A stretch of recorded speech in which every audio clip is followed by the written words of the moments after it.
A very warm welcome to the wonderful Venice beach here in Los Angeles. To all of you out there on YouTube, on Twitter, on Facebook for something very different this week, but it is Fight Week and it's a massive happening here in California. Johnny Nelson and Matt Macklin join us. We've got Joe Weller coming along a little bit later. It's been good hanging out with the YouTube world, hasn't it? Something very, very novel for us on Sky Sports box office this weekend, but it is KSI and Logan Paul topping the bill. Two massive personalities in the YouTube world, two characters, a great storyline, and look, everyone wants to see who's going to win or lose. And they make us feel very, very old. It's a new dawn. These youngsters have got quite an audience, quite a crowd, and that's why we're out here.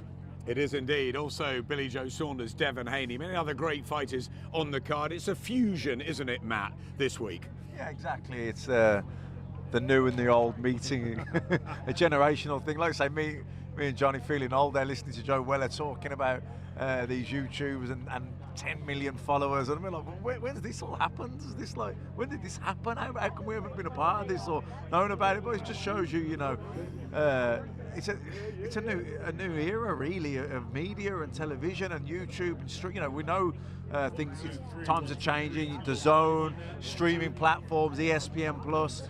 But I wasn't aware of how big these YouTube guys are, and it's been eye-opening. And of course, the boxing fanatics, the boxing true fans will be mad at this, thinking, but how has this happened? But you know what? It's moving with the times. And it's entertainment, and there's a market for it. There's a new demographic.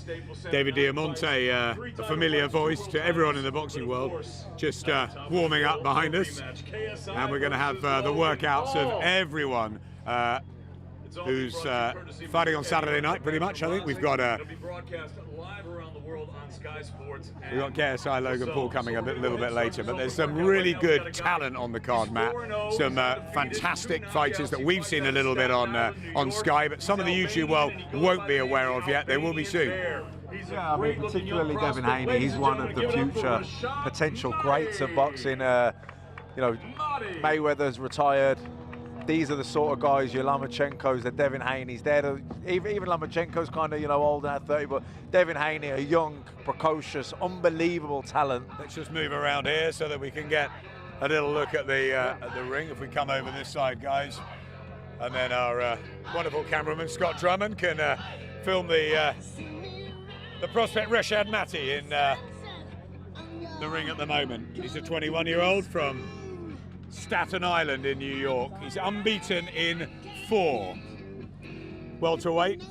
Yeah, he's only 21 years old, and he's one of the prospects that Eddie Hearn has signed to his Matchroom USA outfit, and he's making good progress. You know, this is a good card for him to be on.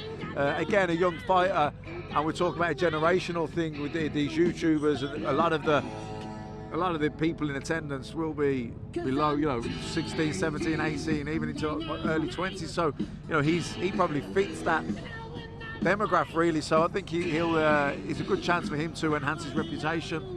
Matty was one of the first signings from Matchroom USA when they launched. He boxed on the inaugural show last October in Boston. That's where Katie Taylor fought Cindy Serrano. Conor McGregor came into the house that night, and I remember him. He's good. A couple of knockouts already, and he'll be looking to put on a real performance Saturday night on this different stage, Shonny.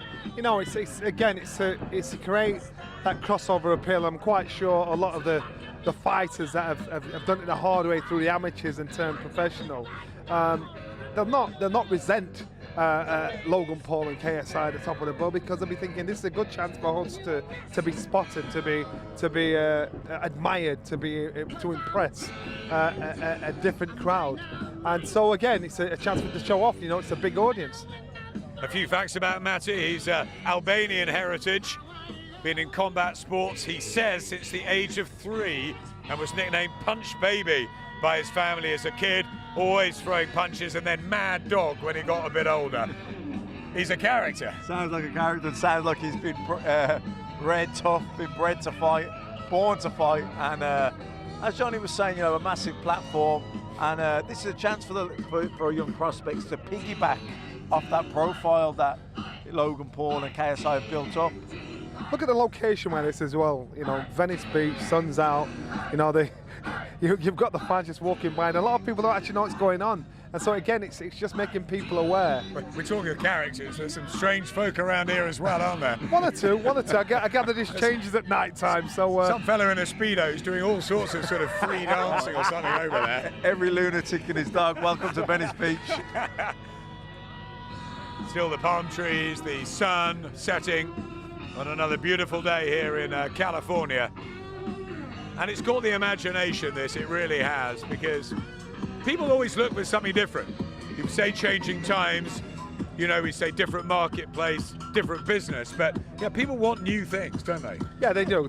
And again, we're at that moment where right now we're seeing that we're having to accept this, we're having to get used to it and adjust. And when you got some youngster coming up to you saying, look, this is what we like, this is what we want to see, you've got to listen to them. That's the bigger crowd. You know, boxing, it's one of those things where you think, you know, it's the world, and then you realise how small we are. This is a tune we've heard a little bit in the boxing world, isn't it? Yeah, Golovkin's ring walk in it as well, he loves it. But, you know, it's the, I suppose the talk of the, you know, the zone coming into the game, bringing in a streaming platform, then ESPN Plus, you know, launched a new deal. ESPN launched a new deal with Top Rank, a longer deal, and they do a lot of content on their streaming platform, ESPN Plus. You know, this is another thing. You know, YouTube. You know, YouTube stars. I mean, I hadn't, until this event was coming about, I hadn't heard of Logan Paul or KSI. I definitely was shocked when I heard that they'd built up a fan base of 20 million posting videos, which is, you know, I'm 37 years old, but I feel like, where have I been? I've missed all this. Well, now you know, and welcome to it. So Matty going about his paces here. He boxed out of the Cops and Kids Club in Brooklyn. He was gym mates with Nikita Ababi, who we'll see shortly in a minute. Ababi blazing a trail through his early progress as well. He was taught to fight by his dad, Adrian, who was a fighter himself. He served in the Yugoslav military back in the day, and he's obviously born for this. Reshad Matty, pro for just a year. Like the look of him, Johnny? Yeah, it's nice. It's nice to see the youngsters, the naivety in the youngsters at the early stage in their career. And let's have a look in 5 years' time and see how much passion and how much spring in his step he's got. But it is nice, and what a great platform to display your skills on. Open air, a new audience, and again, they've got to stay focused. So it's a different kind of learning to your job, because you can be distracted by everything that's happening around you, but you've still got to stay focused on your opponent to get the win. Cody Peterson will be the man in the other corner. An American road fighter from Missouri, so just really a chance for Reshad Matty to showcase his talent on this sort of stage. It's obviously, you know, preliminary level stuff, and they won't move him up for 6-12 months, you wouldn't have thought. No, he's 21 years old, he's 4-0, and Eddie's bringing him along at the right pace. Nicely, nothing too hectic, but just making sure every single fight he gains a bit more experience, steps him up a little bit as and when he feels ready, and that'll be based on his performances in the ring. But you know, he's coming along at a nice pace. Muay Thai and kickboxing background, also MMA as well, won Junior Olympics, so he's obviously a hard man. Yeah, of course, and they'll be very fit. They'll be very fit as well if they've got that background. New York. Yes, sir, undefeated.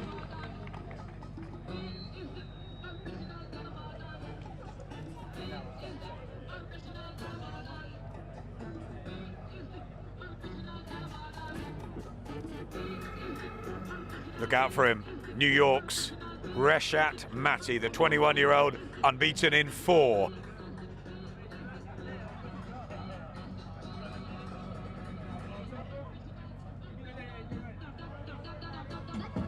All right, check it out. Right now, our next fighter we're going to go ahead and bring in for this open workout fights out of the same gym as Reshad, Cops and Kids in Brooklyn, New York. He fights out of the Brighton Beach section of Brooklyn. He's a middleweight. He goes by the nickname White Chocolate. His professional record, undefeated. It's perfect. 7 fights, 7 victories, and check this, 6 of them coming by way of knockout. Ladies and gentlemen, please welcome Nikita White Chocolate Ababi. He's going to get a big reception here, Nikita Ababi. He looks like one of the red-hot prospects in world boxing, and David knows him well, David Diamante, the MC from Brooklyn, and he's talked about this guy for a long time. 21 years of age. He's unbeaten in 7, 6 knockouts. You've probably seen him on Sky Sports over the last year. And he's got that sort of Logan Paul look, hasn't he? He has. He looks like he belongs on this card. He looks like this is definitely his generation, his fashion. But he's looked impressive each time we've seen him. Big things talked about him, and he's looked the business every time we've seen him. He hasn't really fought anyone of note as of yet, and you wouldn't expect that. He's still early doors. He's only 21 years old, but he looks like someone that's got a bright future ahead of him. He's very, very exciting, Johnny, isn't he? We've seen only 13 rounds so far. Not sure what level he'll end up in, but I tell you what, we're going to enjoy the ride with this guy. You know what's nice about watching these youngsters that come on? You've seen the development of time over time. You're going to see how well they do. He can punch. He's actually very upright when he gets in there to fight, but he's got the power. He's got the reach. He's got the height, and he's very impressionable when he's got an opponent in front of him.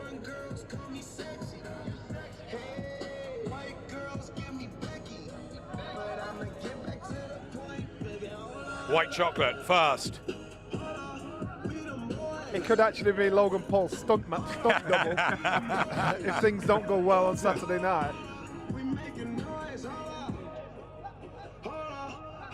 And this is a chance for all our new friends on YouTube who'll be tuning in this weekend, who may not normally watch us on a Saturday regularly on our fight nights. It'll be a chance for them to see some real quality, real talent, unbeaten young fighters, prospects. You know, we know what KSI and Logan Paul are all about. They're entertainers. They're dipping their toes into the boxing world. These guys have dreamt of this sort of platform for many, many years and have worked really hard for it. Yeah, massively. And I don't think they'll resent KSI or Logan Paul at all. I think they'll be grateful. I think they're embracing it. Yeah, I think absolutely embracing it and grateful for the opportunity to fight on such a platform and to potentially piggyback and catch some of that fan base, that profile. I think it's a good thing, and I think that they will see it in a positive way.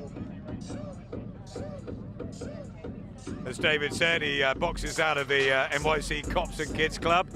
Nikita Ababi, trained by Aureliano Sosa for a long time as an amateur and as a pro as well. He was on the American team. He won the Junior Golden Gloves. Decent amateur. Parents are Russian, so we've had the Albanian heritage and the Russian heritage as well. Very much a New Yorker. And as well, he was in Muay Thai, kickboxing, and Brazilian Jiu-Jitsu as well. So he's definitely a fighting man, that's for sure.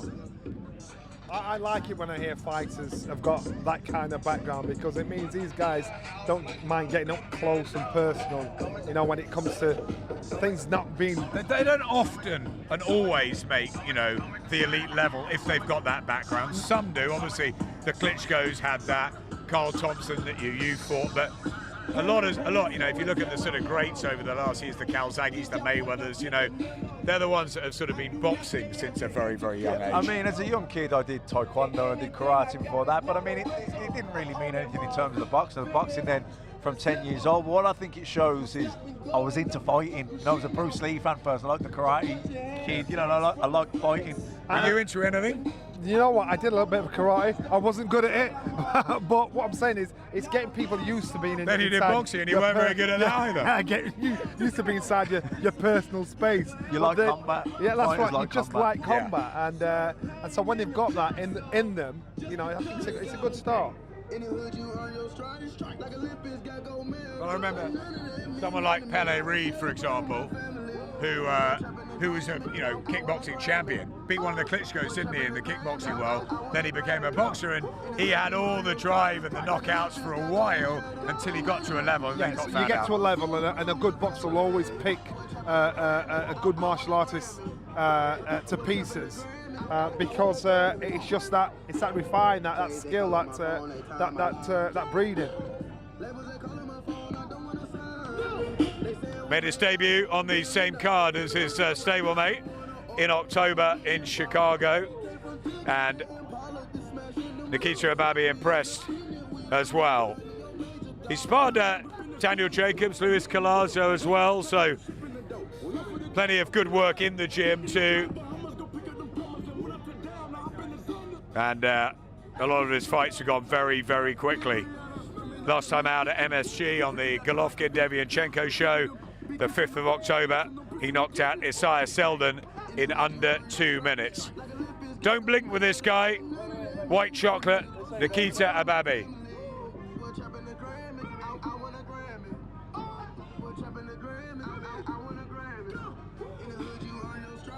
Joe Weller's come alongside. Joe, great to see you here. I know you're bringing so much different to our team this week from the YouTube world. At the moment, we're watching Nikita Ababi, and someone we've seen in the last year pop up on these Matchroom shows. He's a young talent, and he looks a bit like Logan Paul, doesn't he? Yeah. No, at first, when I saw like the crowd around him as he was entering from afar, I was like, is that Logan? But nah, as you can see, like this guy, pure talent, like the speed, the skill. You know, it's amazing to see this close. And is that what, obviously, we're going to get? You know, the YouTubers coming in to watch KSI and Logan Paul, but they're also going to have a taste of some really fantastic young talent on this card. Obviously, Devin Haney and Billy Joe Saunders, you know, the creme de la creme, really. And the young hopefuls who've been working, you know, night and day to get to this sort of platform. 100%. I mean, I am so excited to be able to see those guys, you know, up close. I think 100%. A lot of these young fans, I believe, will get a taste for, you know, the real thing, and they'll see it, and they'll see the real skill level in these guys, and you know the difference and how amazing, you know, the sport of boxing really is. And you know, I can't wait to see that, and the sport to get the exposure that, you know, it deserves. I mean, you've kicked off this YouTube boxing really with your fight with KSI, but you are a big lover of the sport generally, aren't you? You don't sort of play in it. You actually you go to events, you watch it, and you admire it, don't you? 100%. I mean, you know, looking at that Pro Gray Taylor fight that we had recently, I mean, what a war, what a competition of skill, and you know, two guys that are battling to be number one. You know, it was amazing to see, and you know, if anything, I'm just so proud to see the fact that YouTube has got to a point at which they're able to share a platform with these guys, these amazing professional athletes. Nikita Ababi, white chocolate, look out for him. A Brooklyn boy, another of them. They breathe them tough in those parts. Bedford Stuyvesant, of course, brought us Mike Tyson. Shannon Briggs, who is training Logan Paul, who you'll no doubt hear right down the street a little bit later on as he arrives. Riddick Bowe as well, another of those guys from the Bed-Stuy area. And David Diamante, the MC. Here he is. Setting with this open workout. We've got the sunset right here and all these great fighters on the card. Right now we've got another middleweight coming up. He's also undefeated. He fights out of Las Vegas, Nevada, former Team USA member. Very highly touted prospect, ladies and gentlemen, from Las Vegas, Nevada, 4-0, 3 knockouts, Alexis Espino. Espino.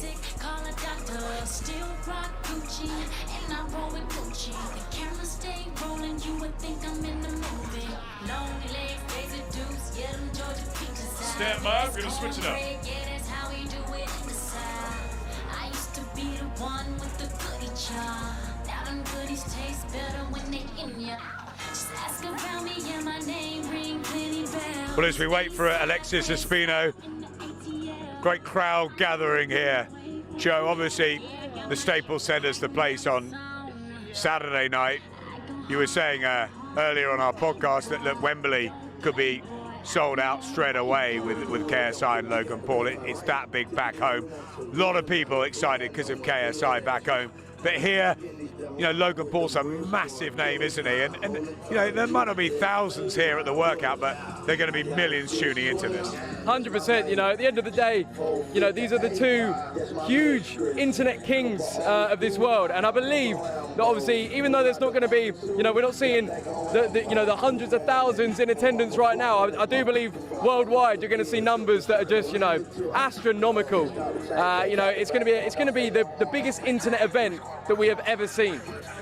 And that's astonishing, isn't it? And you said that your fight with KSI was the biggest white-collar event of that time, and that was, what, a year and a half ago? Yeah, no, it still is, I believe, because obviously ours wasn't pay-per-view, so I think it did a few more numbers. But, yeah, don't get me wrong, these two guys being, at the level that they are, they're going to bring in crowds that are they're going to blow everything, I think, off the charts.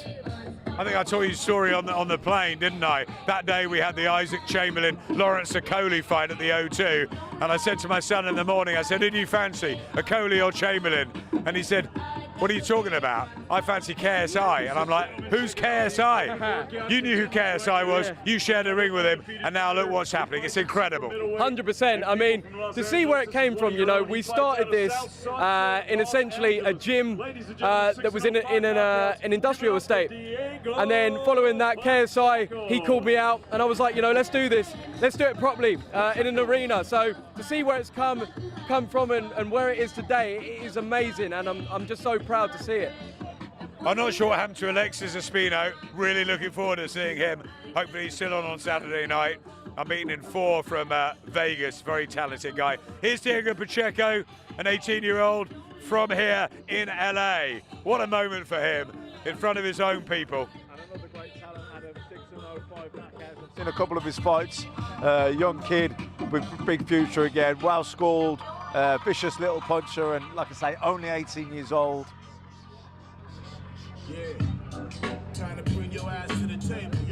Yeah, just 18, 5 knockouts in his 6 wins. He turned over just before Christmas last year. He's big at 6'4" as well, and he might be filling out into a light heavy. He's a super middle at the moment, Johnny, but as Matt said, I've seen him as well a couple of times. He's exciting. He really can punch. But he looks very young. He looks a young 18, like a baby assassin. But yeah, at 18 years old, you can see him developing. But just look how relaxed he is. Look how smooth he is. Look how comfortable he is. Actually performing and preparing for this weekend. Yeah, he looks really relaxed, doesn't he? He started boxing at 9. Very good amateur. Was part of Team USA and Mexico, and the #1 ranked middleweight in both countries. Chose to represent Mexico in Tokyo, an 8-time national champion. Really, really impressive credentials, Matt. And he's only 18 years old. I mean, the sky's the limit, really. You don't see that many ex-combatants 6'4", you know what I mean? He's unusual, really, but he's going to fill out. I'd imagine he's going to be a light heavyweight. But even just watching him here, he looks nice and relaxed, not loading up. And then sometimes you're in a crowd, he's not fighting somebody. You can get excited, he's not. We saw Canelo at light heavyweight at the weekend, but we might not see him stick around there too long. Although Johnny feels that he's going to tempt Andre Ward out of retirement.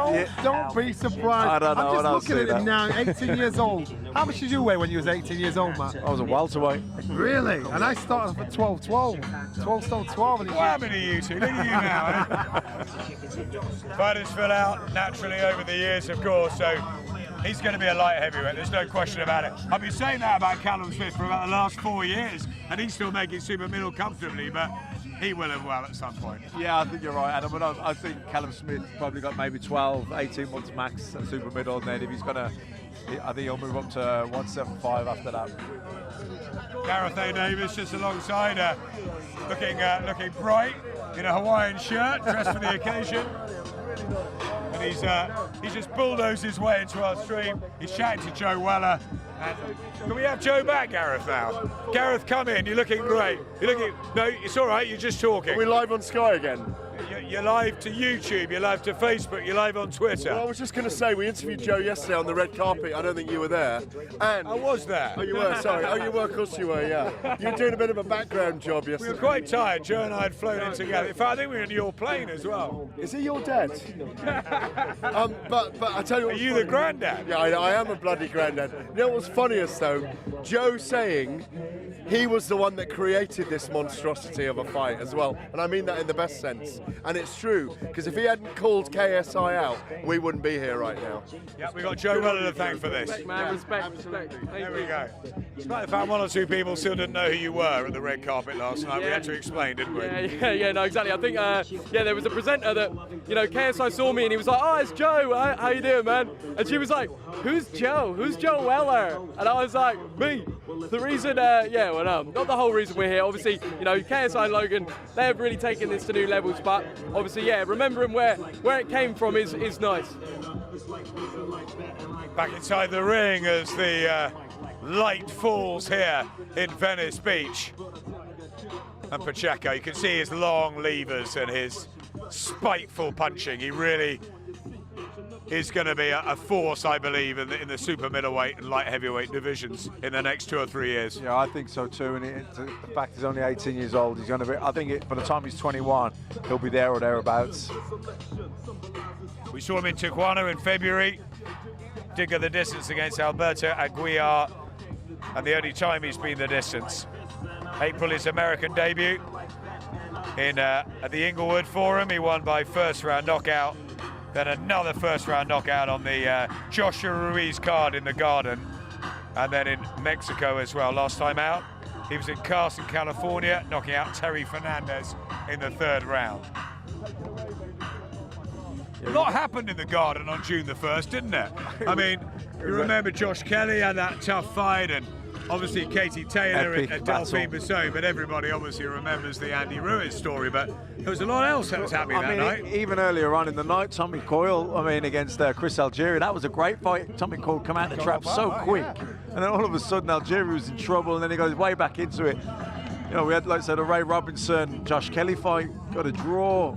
It was Katie Taylor, epic battle. I remember looking around and you were on full throttle at him with the last 30 seconds because both girls were standing toe to toe. And I remember looking left and looking right, and literally every single person in Madison Square Garden were on their feet. And then it all got overshadowed with obviously exactly the main villain. There's some talent that was on that card. I think Diego Pacheco must have fought about 2 o'clock that day, but he wouldn't have minded. He got another win. 6-0, and you can see how he throws his combinations, Joe. And as someone who's tried this out, who's had a fight, you must be in awe of seeing it up close. I mean, it's amazing how effortless it looks. This guy, he's focused, but he's calm. I think that's one thing that I experienced. You'd attempt to do this pad work in training, but it was easy to get tense and if anything, try too hard. Whereas Pacheco here, he looks effortless, he looks in control. And it's just amazing to see. Yeah, he's very relaxed. And the thing in boxing, you have to learn to be able to stay calm in the madness. And he's well schooled, good straight shots. I've got to stop you here. Johnny is he's just admiring Gareth A. Davis's dance moves here to the music. No, he's not dancing. He's dancing to the words, my friend. He's also not the music. He's also eating at the same time. A man of many talents. He's another of the characters in Venice Beach, isn't he? Absolutely, and he's dressed for the occasion. You know what? Sorry I'm eating, but Venice Beach is like Camden Town on a growth hormone on acid, isn't it, basically? You know what I mean? And let's say some of us are dressed for the occasion. Yeah. You won't be saying that in an hour's time when you're freezing.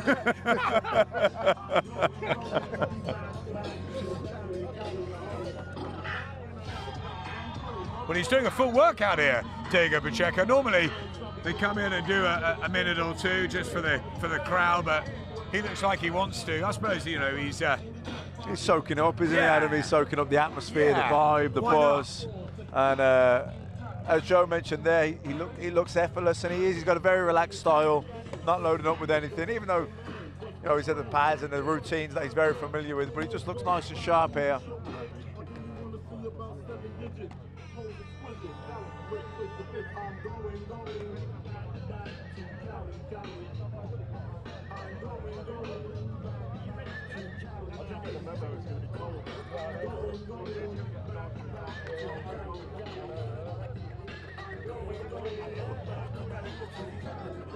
It's a good vibe down here, Matt, and I tell you what, it's going to be a good vibe all week. It's got that feeling, hasn't it? We talk about embracing this. It is. It's a It's something totally different, and we have to, and it's going to be a lot of fun, this. It's a hard game, boxing, and it's a hard business, and you have to enjoy the journey. And it's these days and these weeks that make it, it's all fun, and I'm intrigued. I'm intrigued for Saturday night. I'm intrigued. I'm looking forward to seeing Billy Joe. I'm looking forward to Devin Haney, all these prospects like Pacheco and Abibi. But I am intrigued to see the YouTubers. We've just been joined here by Kid Galahad, who's here obviously with Billy Joe Saunders. How you doing? You well? Doing good, thank you. I'm doing good. How are you? Yeah, very good indeed. We're just saying what a great vibe it is down at Venice Beach. Everyone having a good time. It's cool, it's calm, and these guys on the card are going to love it, aren't they? Yeah, it's something fresh, it's something new. I don't think anyone's ever done this before over in America, and Eddie's doing a fantastic job. You're one of these real believers, aren't you, that this is going to be a massive, massive event, which is going to capture huge, huge attraction Saturday night around the world. It is. I think it's going to bring a different kind of audience. I think it's going to bring it, an audience of kids around, 12, 13 to 24, 25. And listen, it's good for boxing. They're going to bring people that are not really interested in boxing, and it's good. It is, it's that mix, isn't it? It's the fact that we've got, top quality talent, the best, Billy Joe Saunders, Devin Haney, alongside entertainers who have completely rocketed through the internet world. They are, it's different in it. It's the entertainers in a different way. They earn their stripes in the social media world, and, the superstars in their own right. How are you? When are you back? I'm back very, very soon. Eddie won the purse bid Thursday, so final minute for the IBF again. So get this kid out the way. A guy called Claudio Morero, dangerous kid, southpaw. Get him out the way, and then hopefully Eddie can win the purse bid against Josh Warrington. Have you got a date yet? January, I think. Said it's going to be January. So all eyes on January. Good man. Great to see you. Back to David. MMA fighter 4-2 in the cage. The Saturday night for the first time stepping into the ring as a professional, as a cruiserweight. From Detroit, Michigan, ladies and gentlemen, the one and only Josh Brueckner. Brueckner.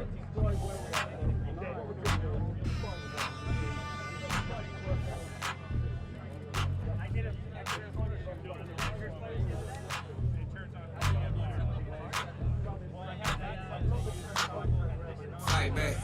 Can't see a thing, gotta fight back.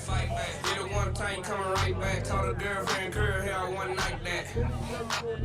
Oh, you like that? Stop. So, we have the first of the different fights, I guess. Here we are. These are YouTubers. Josh Brueckner from Michigan, 24, and he's been an MMA fighter. This is his pro boxing debut. He's up with that, and then with a Sayat, a KSI. KSI is known as FaZe Sensei. What does this all mean to you, Matt? I'm not really sure. The guys that have done white collars, we've seen white collar guys in the UK that have only had white collar boxing experience or unlicensed boxing experience, and then come in and make their professional debut without ever having boxed amateur. They have been in the ring before, albeit white collar, so they've built a following on YouTube, and I'm interested to see what they've got. He looks in terrific shape. He had a record of 4-2 at middleweight as a pro MMA fighter. Last fought in the summer. Let's bring Joe in. Can you tell us any more? What do we know about this fight? These guys, obviously they're looking to capture in on the limelight of KSI and Logan. So I've heard Logan speak very highly of Josh Brueckner. I personally don't know too much about him, but I know he's got a big following for his fighting ability. He looks like a guy that knows what he's doing, and knowing his opponent, FaZe Sensei, real name Asaya, he's obviously a great fighter as well. So, two YouTubers that are, pro fighters, that they've got some serious experience. It's going to be great to see them representing YouTube and show some real skill in there. Because we were speaking off camera that it's been tough getting other YouTubers on this card. Obviously, we know Jake Paul's going to fight at some point, maybe against Gibb, who's joining us on Friday and Saturday this week. But, you know, it's a real opportunity, isn't it? I mean, if you've got KSI and Logan Paul, you've got to get under there, onto the coattails and drag yourself up with them and get yourself, you know, as much publicity as possible. 100%. I mean, you know, there's not been a whole load of YouTubers, you know, wanting to step up this time, and I don't blame them. You know, they've seen how brutal this can be, and with no head guards and, you know, lighter gloves, it's not a game. And, you know, for these guys to step up, put it all on the line, you know, when they could, I guess, pursue YouTube or pursue other things, you know, you've got to respect it. You know, so 100%, you know, they're obviously trying to chase a better career for themselves, you know, exposing themselves to great numbers of viewers. So, you know, respect to them. They're doing a great thing. One of the interesting things to me, I mean, right now, these are YouTubers, like other YouTubers. Are they, if they are to stay in boxing, as they say they are? At some point, they're going to have to fight other professional fighters, guys who have had amateur backgrounds who are a lot more experienced than them. So then you've got a YouTuber fighting a real professional boxer in a real professional boxing match. That's where things could change.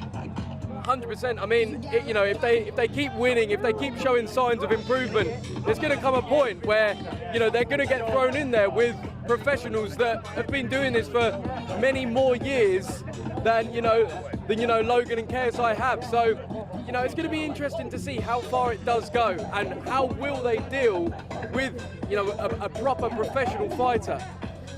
But this could be a good matchup. With Faye Sensei, who's been sparring with KSI, we believe.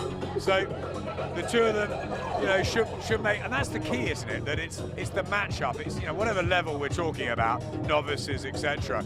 It's about making matches, and it is through boxing, whether it's an area title or a British title, European or world. It's about the match, isn't it? Yeah, 100%. I mean, look, if there's a great storyline that we can all get invested into, I mean, that's what makes it so great. That's what captivates us and makes it so entertaining. And, you know, KSI and Logan have managed to do that amazingly.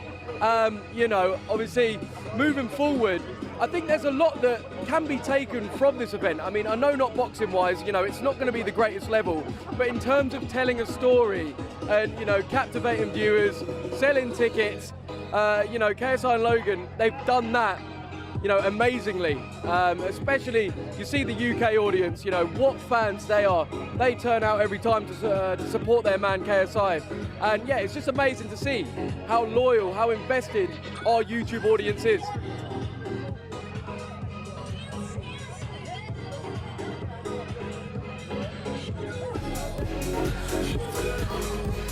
Coming off, it looks in good shape, looks in decent shape, but again, once these guys put the small gloves on,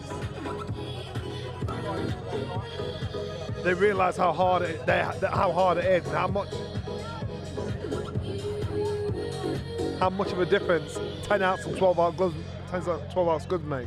Yeah, and I mean, I know they're boxing other YouTubers, but even another YouTuber who could just unknowingly wind up a haymaker, catch him bang on the nose or the chin, you know, they won't know what's hit them getting him with gloves like that. He looks in terrific shape.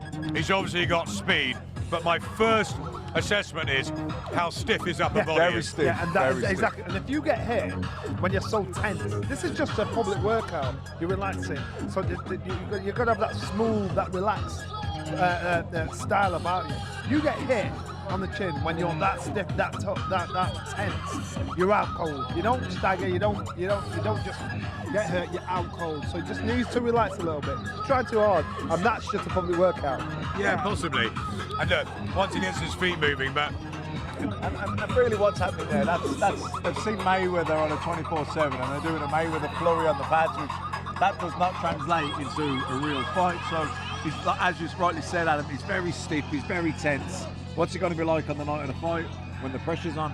Has got speed though, Joe, and it will be of interest, definitely, how this fight goes early on in the evening with the big one later for the YouTube market. Yeah, 100%. I mean, we know that Faye Sensei, you know, he's trained with KSI. You know, we've heard that they've been sparring this time around as well, and KSI's caused Faye Sensei some problems. You know, Sensei, he does MMA primarily. You know, boxing isn't his main thing, and I believe Josh Brueckner is the same. So to see them transition to the boxing world and you know, show what they can do, it's going to be exciting to see. And you know, seeing them how they're representing YouTube, you know, we love to see it. We all love to see it. Matt, we were obviously there, and Johnny, at that incredible event, or circus at the time, theatre really, of Floyd Mayweather and Conor McGregor. We all sort of knew what was going to happen, I think, on the night, but the actual way that the MMA world and the boxing world, the UFC, and obviously the elite fighter in the modern generation in Mayweather, they came together, the two sort of audiences. It was a fusion, you know, not the same as this, but there are parallels. Yeah, I mean, it generated massive interest because Conor McGregor was at the time at the peak of his success in the MMA world. He'd beaten Jose Aldo in 13 seconds, which, you know, he almost had this mystique about him that he predicted something, and it happened a bit like years ago when Naseem Hamed was predicting rounds, and he was doing it. He was like, he had that aura. He was the most engaging personality and interviewee I found since Naseem Hamed. I agree. And that includes Johnny. Boxing's been around hundreds of years, and it's an art, it's a skill. It's not something you just pick up and drop as though it's just a little fad.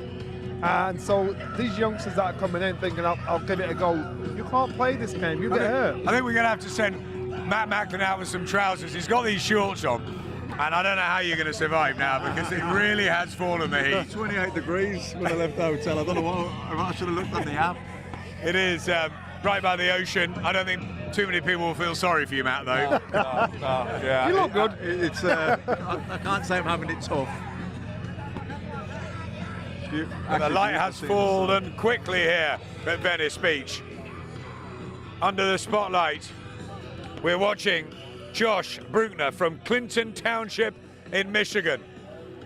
We hear Logan Paul rates him highly, and he has his spot on this starry night at the Staples Center on Saturday.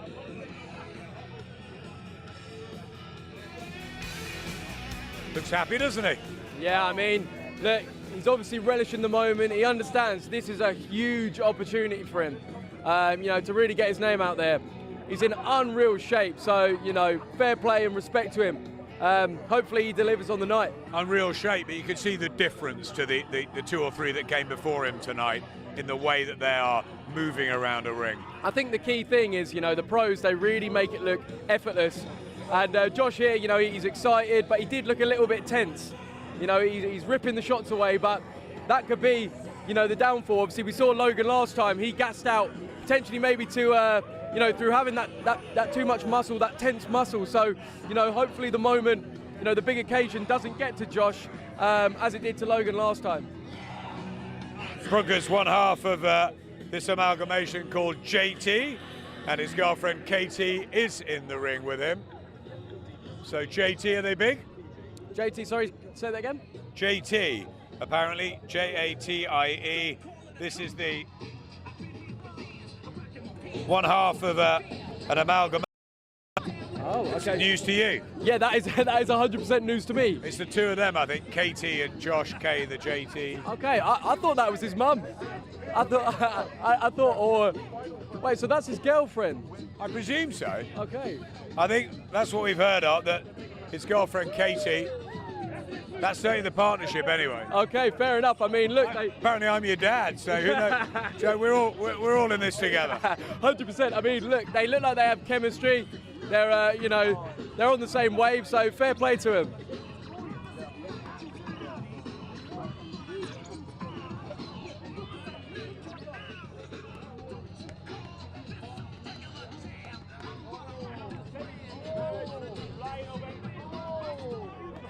Ladies and gentlemen, check him out. He's ready to go Saturday night. His professional boxing debut at cruiserweight from Detroit, Michigan, Josh Brueckner.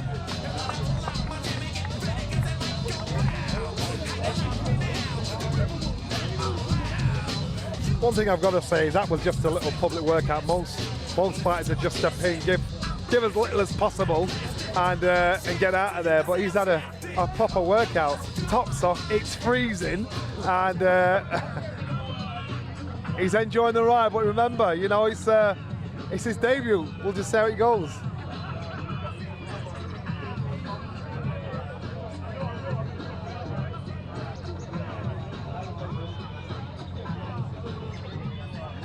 Joe and I are just trying to work out who's the mum and who's the girlfriend here. I believe, yeah, we've figured out. Maybe they're sisters. I mean, potentially.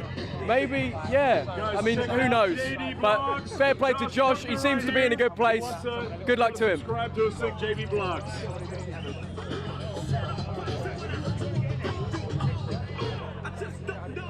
Well, that was Josh Brueckner. Okay. Like I said, we've got a great fight card. We've got 2 World Championship fights on tap, and one of them we're going to go ahead and bring in the contestants right now. We've got a young man.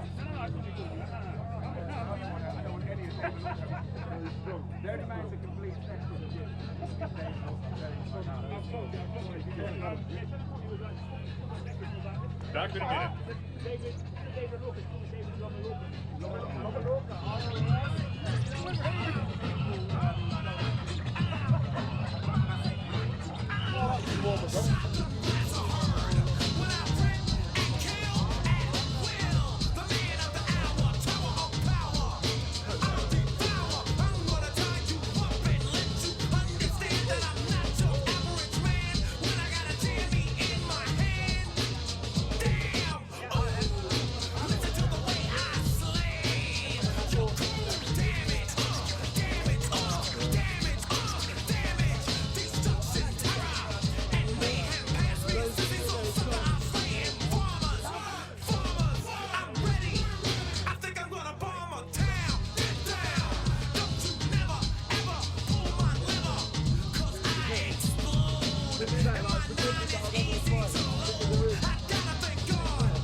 Wanna be ballers, shot callers, brawlers, who be dipping in the bins with the spoilers on the low. All right, check it out, ladies and gentlemen. Here we go, open workout Saturday night, Staples Center, Los Angeles, California, USA. Now let me tell you, we've got a World Championship fight on tap. 12 rounds of boxing for the WBC Lightweight Championship of the World. And just made from interim to regular champion is a guy, if you haven't heard of him, he's a rising superstar in boxing, Devin Haney. He's undefeated and he's amazing, and you'll see him. And in this fight right now, we're going to go ahead and bring in his opponent for Saturday night. He's also undefeated, 12-0, 4 knockouts. He lives, fights, and trains out of Fajardo, Puerto Rico, but he's originally from Moca, República Dominicana. Ladies and gentlemen, introducing the WBC Feakerbox Lightweight and WBA Feder Latin Super Featherweight Champion, Alfredo Ojo Santiago. Santiago. So the first of our 2 world titles on Saturday night. And this, guys, is a domain that we feel a little more comfortable with. Yeah, this is our arena. This is our world now. But you know, Devin Haney could be the heir apparent, couldn't he? One of the best up-and-coming fighters in boxing. It's a tall order, it's a big ass, it's a big stage. But this is where you're going to see the vast difference in schooling and skill. For the top of the bill and the champions just below it.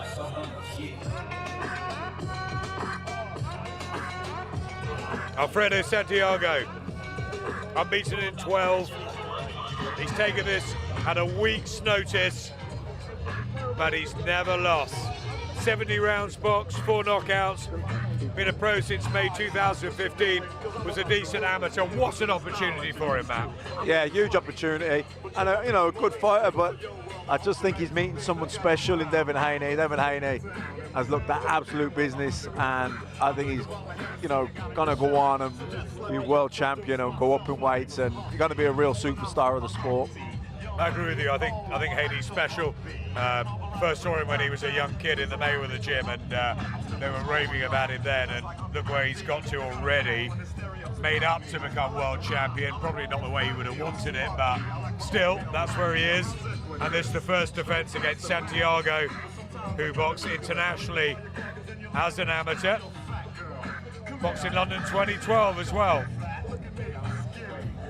You mentioned Haney getting the title not via the traditional rule, but I think after Saturday night, him winning, of course, I think that's when he'll feel as though, you know what, this is a bit of satisfaction of box. I've defended my world title, and that's when I'll feel it. But it's Santiago at 24 who has got the chance of the challenge.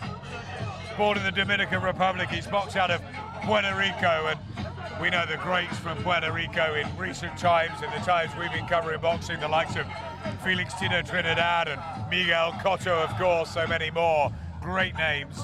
So the Caribbean island does that gem of an island, produces great fighters. Great fighters, and they breed them tough, and he's an undefeated fighter, he's an Olympian as well, so there's a lot of pedigree there.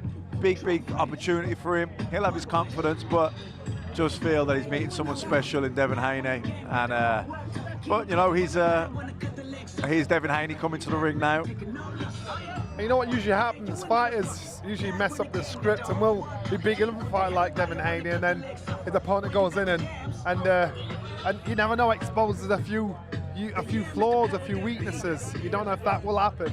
You don't expect it to, because he's on the rise.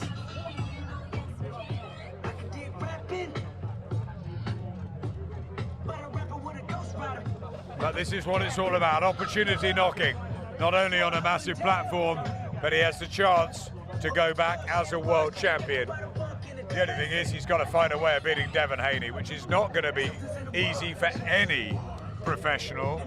I mean, obviously, we know the lightweight division at the moment, and it is red hot. Vasily Lomachenko in a whole universe of his own, but, Haney's got Brian Garcia. I think you've been mentioning him, Matt, as well, as a potential rival down the line. And, I'm sure it is too early for Lomachenko, way too early for Devin now. But, these are the dreams. And, we're talking about this as well in this sort of league, Haney. Yeah, I mean, Devin Haney has called out Lomachenko. I mean, you don't get too many people calling out Vasily Lomachenko. Why would you call out Lomachenko? And if Lomachenko's smart, he's thinking, what's a good opponent out there, but he wants to unify the titles. And it shows you the self-belief, doesn't it, in a young kid to call out someone like Lomachenko, whether it's going to happen or it isn't going to happen. The fact that he was bold enough to call him out, it shows you how much he really believes in himself. You've got to give credit to Luke Campbell for you never know, exposing maybe a vulnerability, a chink in the armour, you don't know, and Devin Haney might have seen that. Alfredo Santiago's had a couple of good wins in his 4.5-year career, only 12 fights, but he beat the former IBF World Featherweight title challenger Jason Velez, and also Jonathan Barros, who was once upon a time the WBA featherweight champion. So there's one or two names on the record. Meanwhile, 9 games have started. Devin Haney's team have come and trying to heckle. These little silly things, they if you're weak mentally, they do get to you, because it's brash boldness of you. You're thinking it's my turn in the ring, get out of the way, what are you doing? But you need a mouthpiece to try and poke and stir it up and get in your head.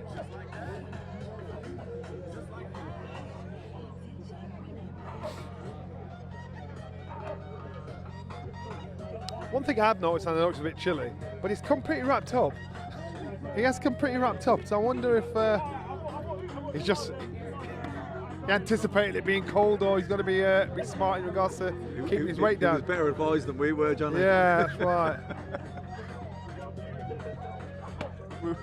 we didn't get that memo.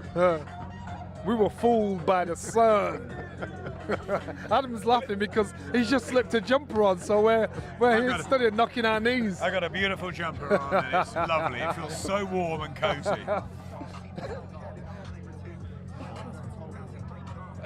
Gareth's still in the shorts over there, though. And that Hawaiian Yeah, but he's top. not human, is he?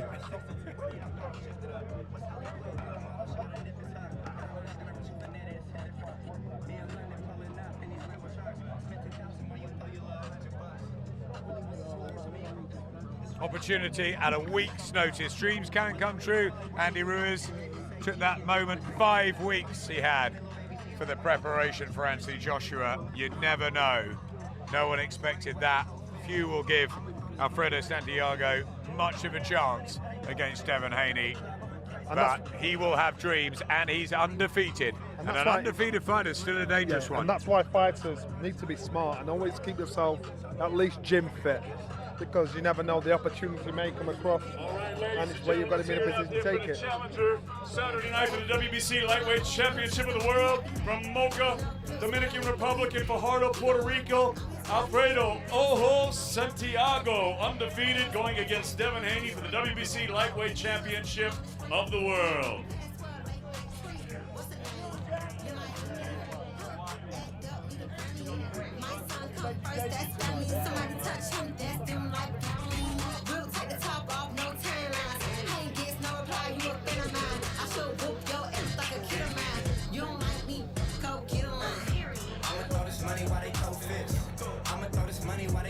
Well, we've seen some of the team. Ladies and gentlemen, like I said, we've got 2 world title bouts. With Haney. Our second world title Let's bout. bring him in. 12 rounds of boxing scheduled for the WBO Super Middleweight Championship of the World. Both fighters also undefeated. It is a nix-a-nil fight. And we're going to go ahead and bring in the challenger right now. He's making his way from Quilmes, Buenos Aires, Argentina. Ladies and gentlemen, please welcome Marcelo Terrible Coceres. 28-0-1, Devin not quite ready to join us, so we're going to have a look at the challenger for Billy Joe Saunders' world title.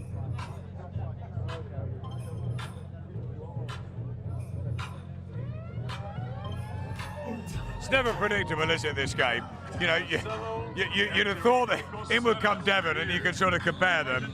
But no, suddenly we've got Marcelo Coceres, who is fighting Billy Joe Saunders. Ranked number 10 with the WBO. This is the defense for Billy Joe to get some momentum going. I think he needs to get busy again and get the feel of being back in the gym with Dominic Ingle all over again. He's tall, relaxed, and that's what he'll need to be. Yep, this guy is unbeaten, 28 wins, 29 fights with a 1 draw, the only minor blemish. Marcelo Esteban Coceres from Argentina, but he hasn't boxed outside of his home country, so it's a massive ask this to go in with Billy Joe Saunders. We had Dominic Ingle with us a little bit of time ago. Dominic said he expects him to be tough, durable, thinks it'll go about between 6 and 8 rounds if Billy Joe just keeps the pressure on him. Billy will want to make a statement. You know, he boxed over here a couple of years ago against David Lemieux and put on an absolute boxing masterclass. It was the best performance of Billy Joe's career. But my worry for Billy Joe is that he needs that kind of challenge to raise his game to that level. We know what he's capable of, but a couple of times he's underperformed. He's dipped to the level of the opposition, and you know, if he doesn't see this as a threat, there's a chance that he might not perform as well as we know he can. He needs that kind of motivation. Let's bring Eddie Hearn in. Are we live? We are. What time is it in the UK? We are indeed. We're streaming everywhere. I was actually YouTube, Twitter, Facebook. I was thinking it's just a bad time really to be doing the workout for the UK fans, isn't it? It's pretty cold now. It's freezing. So in here we have Mr. Coceres fighting Billy Joe Saunders, who actually surprised me with his size because he didn't look that big in the photos. A bit like Devin Haney's opponent. Big guy's unbeaten. Yeah, I think I know his team very well. Mario Martosian, who has a lot of the top Argentinian fighters, and basically for them, it's a dream opportunity. I mean, they were selected out of the rankings of someone who's undefeated in 29 fights. I felt like we needed to get a guy who Billy Joe Saunders can actually have a real fight with. I expect Billy Joe Saunders to look really good, but I think the pressure is on Billy Joe Saunders to look good in this fight. I've seen him getting dragged around by media over there. Oh, Canelo this, Canelo that. If you don't look good on Saturday night, then you can't really start stating your claim for those kind of fights. Lose focus, does he? He's got to stay focused on this fight. But Eddie, you've signed Billy Joe, so you believe he can definitely fulfil those sort of fights, the Canelos, the Callum Smiths, the big blockbusters that we want to see. Yeah, I mean, right now we've got 5 guys, and I'm not talking about the burger. We've got Gennady Golovkin, Billy Joe Saunders, Demetrius Andrade, Callum Smith or John Ryder, whoever wins that November 23rd, and Dimitri Bivol. That's really the 5 options for Canelo in his next fight. I think the Golovkin fight should happen in May, but I really believe that Canelo, I've heard a few whispers, they like the Billy Joe Saunders option. You know, they think that's a good fight, a good style matchup as well. I'm not sure I agree with him, probably shouldn't say that on this, but you know, Billy is, when you talk to Billy Joe Saunders, he has got such a smart boxing brain. We were talking earlier, and he was just talking about fights that have happened recently and fights that he thinks in a division. He's got such a smart boxing brain, and he's just absolutely convinced that he beats Canelo Alvarez. If Canelo doesn't fight Golovkin, what about Golovkin and Billy Joe? Because I think Billy Joe beats Golovkin. I think Billy Joe's got a great chance against Golovkin. I think he beats him now. But I think as well, like that 5 that I talked about, they all kind of want Canelo. But if you don't get him, you've got to stick him in with each other. Yeah. So really, like Billy Joe should fight, if you don't fight Golovkin, Billy Joe against Callum Smith, an all-British unification fight at Anfield. That's a big fight. You know, the winner comes out with 2 belts in the super middleweight division. Callum will eventually go to 175. Is there a fight with Bivol or one of those guys, or does Billy Joe fight Demetrius Andrade? Which one's a fight to make? I suppose. Do you know the good thing, Johnny, is that all the guys that I mentioned, they've kind of made their money, and now they actually really genuinely want some career-defining fights. And I think one of those is Billy Joe and Callum Smith are out there saying like, I want the big fights. I want to test myself, especially Billy. I think he feels like he's been static for quite a long time. And there's a bit of pressure, isn't it? Billy Joe to perform, he's expected to deal with this challenge. So to look good, maybe get the sort of stoppage and send a slight message to Callum, who's obviously got business to deal with John Ryder first in a couple of weeks' time on the big night we got in Liverpool, and then over with Deontay Wilder, Luis Ortiz in Vegas. So it's great times for these guys. It is. There's so many. I mean, we can talk about it all day. It's just a case of actually making them happen. But I think when you've got that amount of fighters under one promotional network and one TV network who actually genuinely want the big fights, there's no excuse why they shouldn't happen.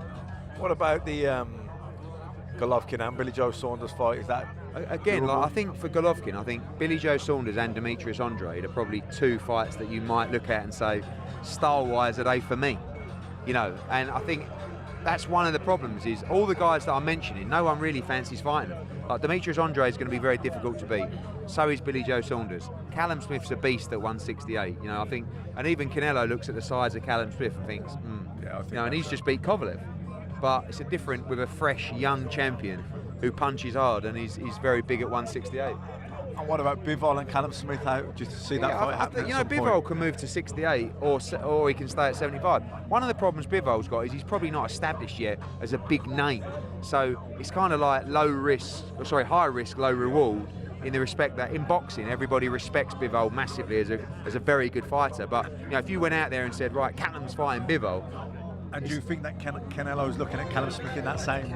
Yeah, quite possibly. I think maybe he looks at it and says, well, he doesn't yet have the profile where I'll win a very tough fight and get the credit that I should do. It's the risk-reward ratio's got to stack up, hasn't it? It has.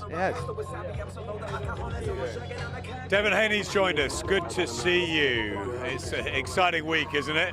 How much are you looking forward to, first of all, being on this massive show? Yes, very exciting week. I'm looking forward to it. I'm very excited. And let's just walk around, take a walk around here, Devin, so we can get you in front of the camera.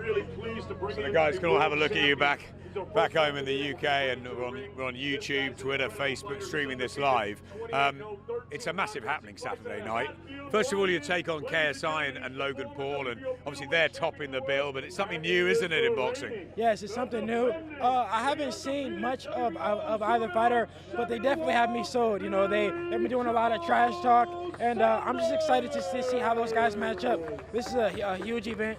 You know, it's good for the sport of boxing. Brings a lot of new fans, a whole new fan base, and I'm excited. I'm excited to be a part of it. That's it. It's a whole new demographic, isn't it? A chance for those guys, those sort of maybe sort of 12 to 24-year-old age group, to see top quality operators like yourself. So it can only be good for the sport, can't it?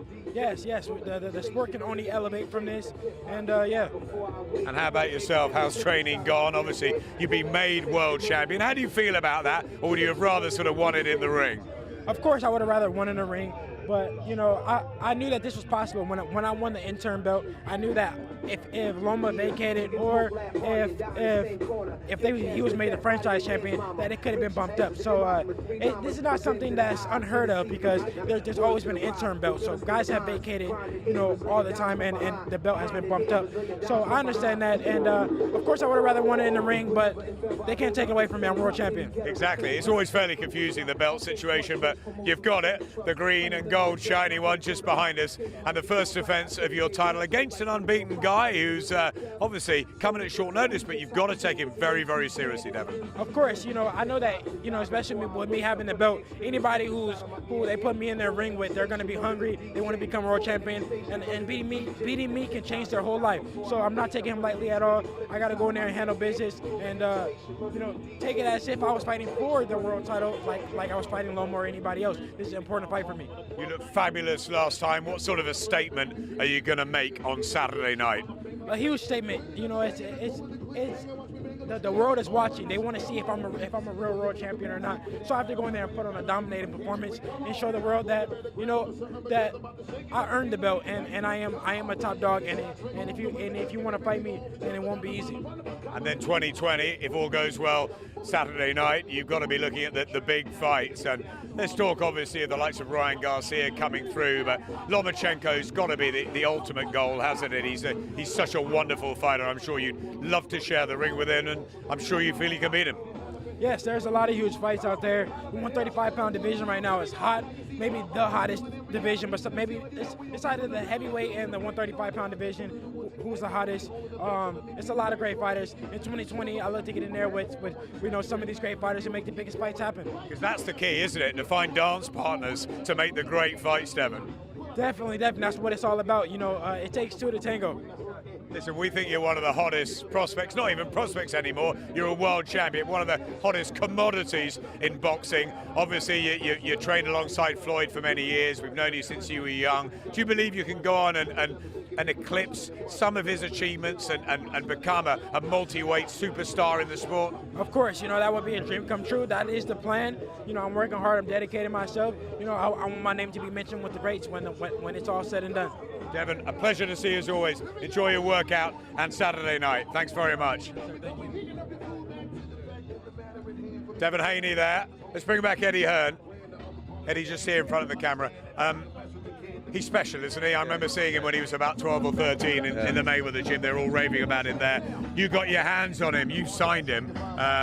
You believe he's going to be involved in super fights going forwards? I really do, and you know, already people calling him out. Tank Davis this week online. That's a huge fight. I think Ryan Garcia against Devin Haney is a mega fight in 2020. Luke Campbell, he's got a mandatory against Javier Fortuna. Lomachenko is a fight that he really wants. Teofimo Lopez. So many big fights out there for him. It's a great division. He's 20. You know, a lot of these young kids who we've got having 3 or 4 fights, they're 20. You know, Devin's 24-0, 23-0. You know, and already world champion. So, you know, huge fights ahead for him. Let's have a look at Billy Joe. Let's just turn around here. Obviously, a new signing for you as well, and some massive plans for Billy Joe Saunders should he come through Saturday night. We're talking about the the likes of Callum Smith and Golovkin and Canelo. He's a special fighter too, isn't he? Always had so much talent. Yeah, I think if you talk to anybody in boxing, they all say that Billy Joe Saunders, you know, probably right up there with the top British fighters now, and you know, out here really for his US debut to come and make a statement. Big fights are out there for him. Of course, you know, working with us in the States, Canelo, Demetrius Andrade, of course, a big domestic fight with Callum Smith as well. He's kind of at the stage of his career now where he wants to go and test himself. I felt like when he beat David Lemieux, it was such a brilliant performance. Great win, wasn't it? Unbelievable. Schooled Lemieux in his backyard. That was the moment that you really thought that he should go on from there. He hasn't, but what he has done is moved up and won another world championship at 168 pound, becoming a two-weight world champion. So lots out there for Billy Joe. Saturday is of course about winning, but it's about making a statement. It's about being able to go on the mic after the fight and say, Canelo, I want you next, and give me this opportunity. Obviously he's become a world champion and done so well on the rival promotional stable. Frank Warren's done a great job with him, but did you always have your eye on him and hoping that one day this would happen? Yeah, I think, you know, any top fighter, doesn't matter if you're with them or not, you know, you look out there, and I'm a fan of Billy Joe Saunders, and to be honest with you, I've never seen him box live.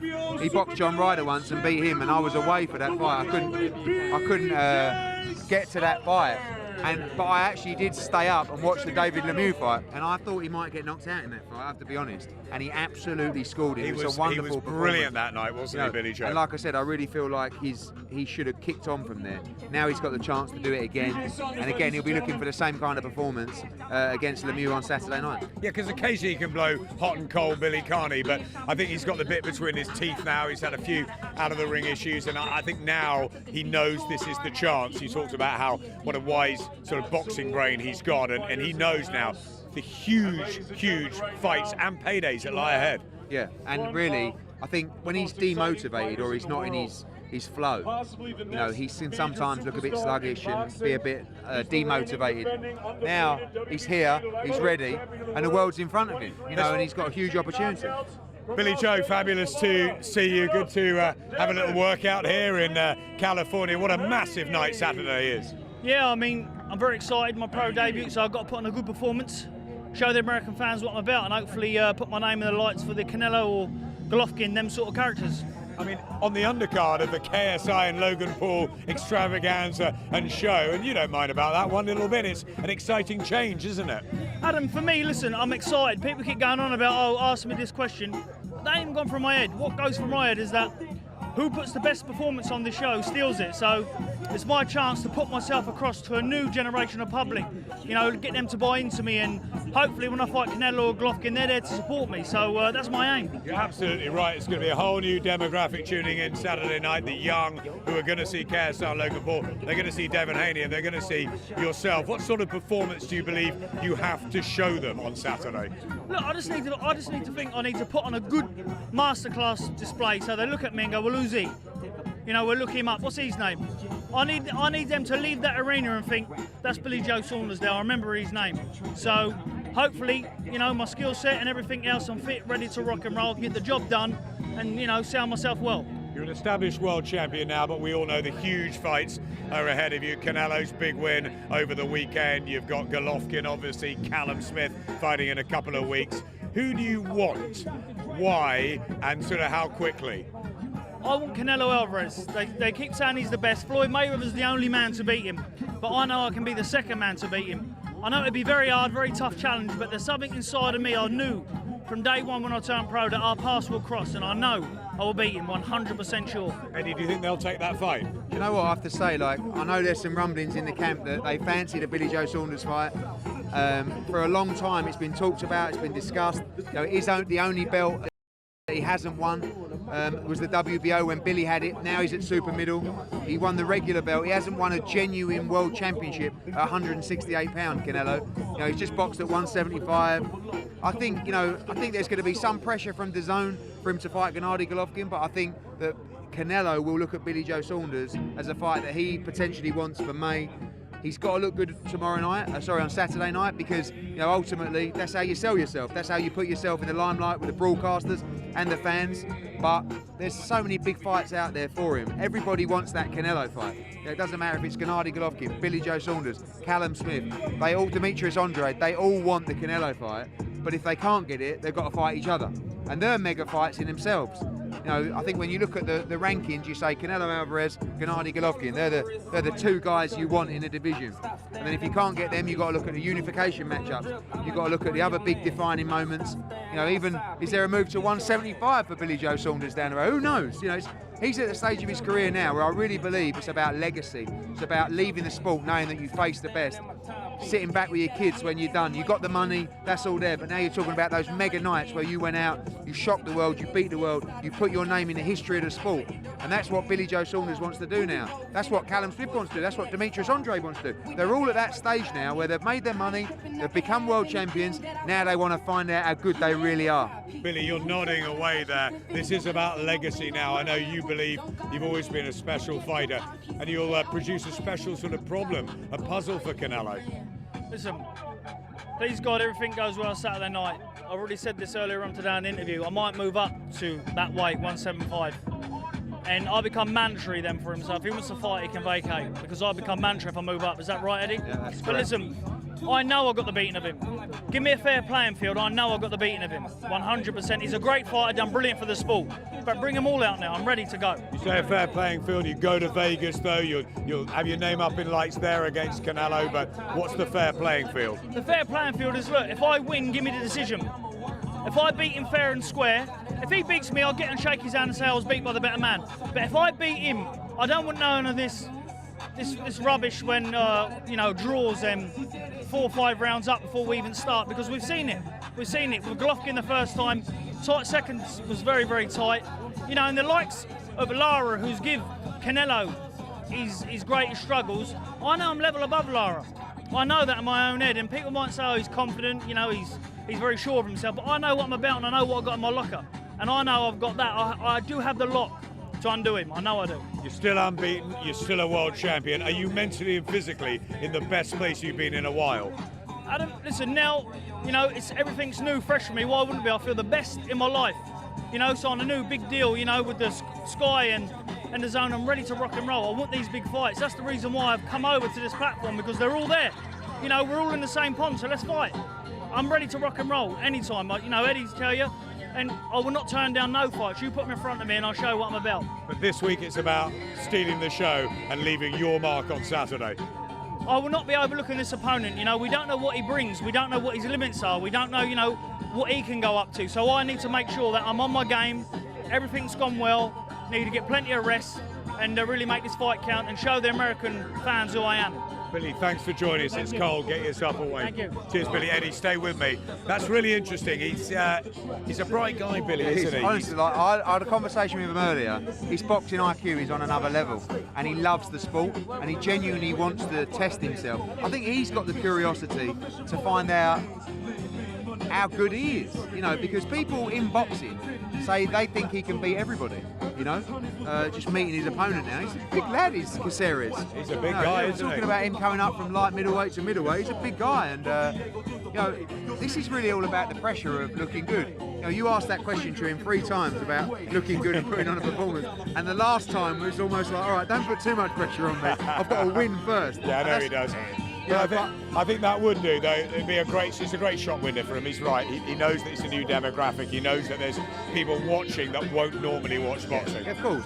And it's such a big opportunity for him, and obviously Devin Haney in the ring right now, where the fans in the audience and watching around the world go, who's this guy? Devin Haney. Okay, let me look him up. Oh, he's there on Instagram. Oh, I'll follow him. Next thing, they become a fan. That's how you grow a fan base. That's how you grow the audience. It's not rocket science. So that's what these guys will be trying to do, not just getting the existing boxing audience, but getting a new wave of fans that suddenly start putting pressure on Golden Boy and Canelo to say, we want to see these fights, and I really want to see Billy in the big fights. He has to win Saturday first. There's a lot of pressure. US debut, you know, an undefeated fighter he doesn't know a great deal about, and the pressure to look good, as you just explained to him 17 times. Well, we like to put the pressure on. Crank it up. Billy Joe Saunders looking for a fantastic performance. Thanks, Eddie. Let's have a little look at Devin Haney. This guy, Devin Haney, for those on the YouTube feed back home and around the world watching us tonight, just explain why he is so good. His speed, his anticipation, his shot repertoire, shot selection, timing, distance. Every now and then you get the word special can be branded around, but he's special. He's a talent that's achieving beyond his years.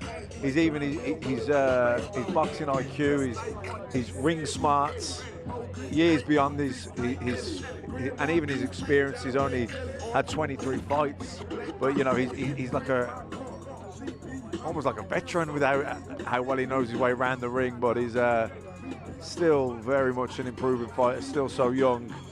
But I think he could go down as, if he keeps going the way he's going and he keeps improving and keeps developing, you know, he could end up going down as one of maybe the greats in boxing. That's what he's on target for anyway. Definitely, and been around the Mayweather camp for so many years.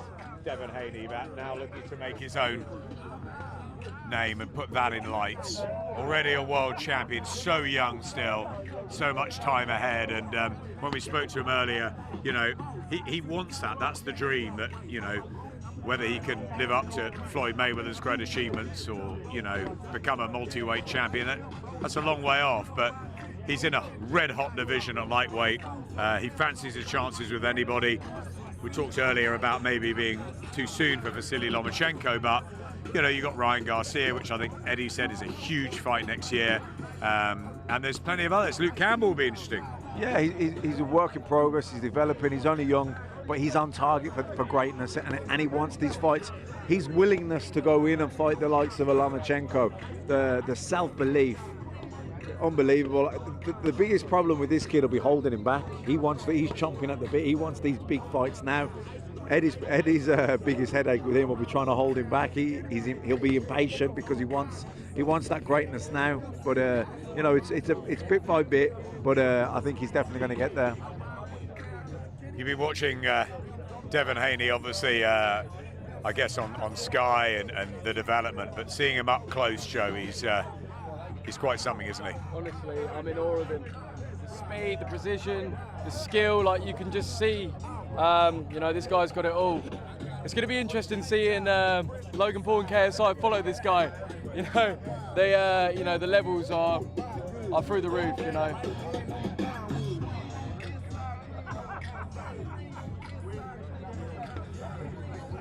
He's a fighter that is so enjoyable to watch. He rarely puts a foot wrong. His movement's wonderful. His hands are quick. He's accurate.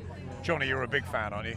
Massive fan. You know, when we were out in Austria, we watched Vitali just warm up, just for the workout.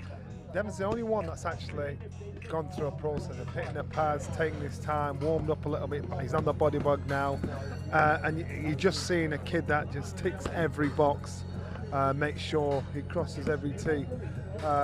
I've never ever seen him out of shape at all, and that's from, I don't know, when he was first 12, 13 and we saw him in the Mayweather gym. He's always looked fantastic. And you know who's like that? Floyd. Yeah, Floyd's like that. You know, Virgil Hunter encourages that from a lot of his fighters. That's why he produced someone like Ward, Brandon England encouraged that with fighters.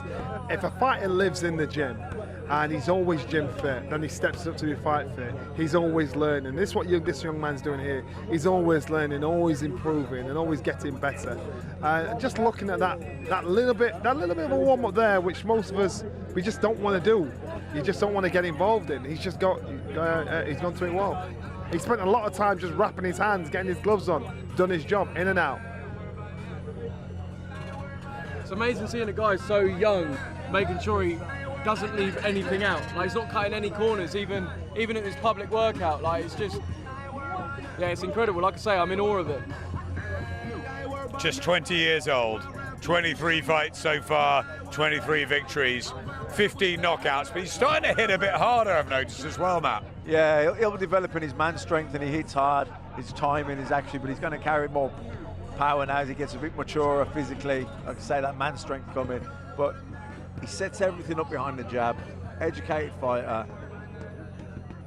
great boxing IQ, technically very good, good skill set, and really solid fundamentals. That win over Zaire Abdullayev was fantastic because their team really fancied their chances, didn't they? He was unbeaten, and they thought he was going to take out Haney, and that Haney was just hyped up, and Haney was so good. So good. Softened him up with the jab, then caught him with that right hand, which rocked. I think it broke the jaw, did it, of Abdullayev? It was, but it was a clear, convincing win. He boxed really well, really well. Yeah, pulled out after 4 rounds, never in it, and Haney, the razzle dazzle that you can see on the pads now, the combinations, and you know, seal of approval from a Floyd Mayweather is, when you've been around someone like that, is just something to take with you, isn't it, Joe? It's an important mental belief, you know, confidence booster. 100%, and that's why it's going to be interesting seeing, you know, obviously KSI has been in and around the Mayweathers for this fight, and it's going to be see what impact that has. You know, it's not obviously been for such a long time, but you know, having that mental edge, knowing that you've got such you know, established champions in your corner, it must give the guys, you know, a mental edge. I think it's a massive matchroom signing to get hold of Devin Haney, in with Alfredo Santiago, unbeaten in 12, but Santiago with a lot of work to do if he's going to bring that world title back to Puerto Rico. Lightweight champion of the world, the undefeated Devin the Dream Haney. Yeah, really appreciative crowd, as they should be.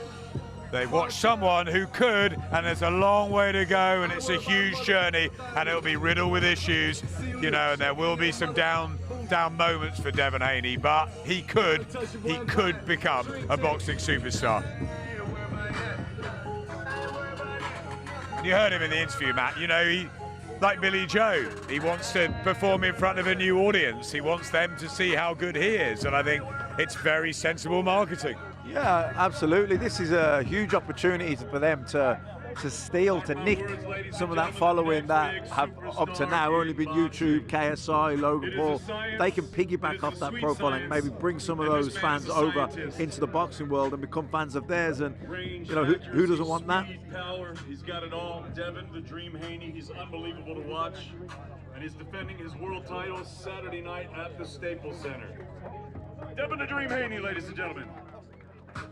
Yep, David summed it up. He has a bit of everything. Whether he's got the minerals to go the whole way and become a multi-weight champion, we wait and see.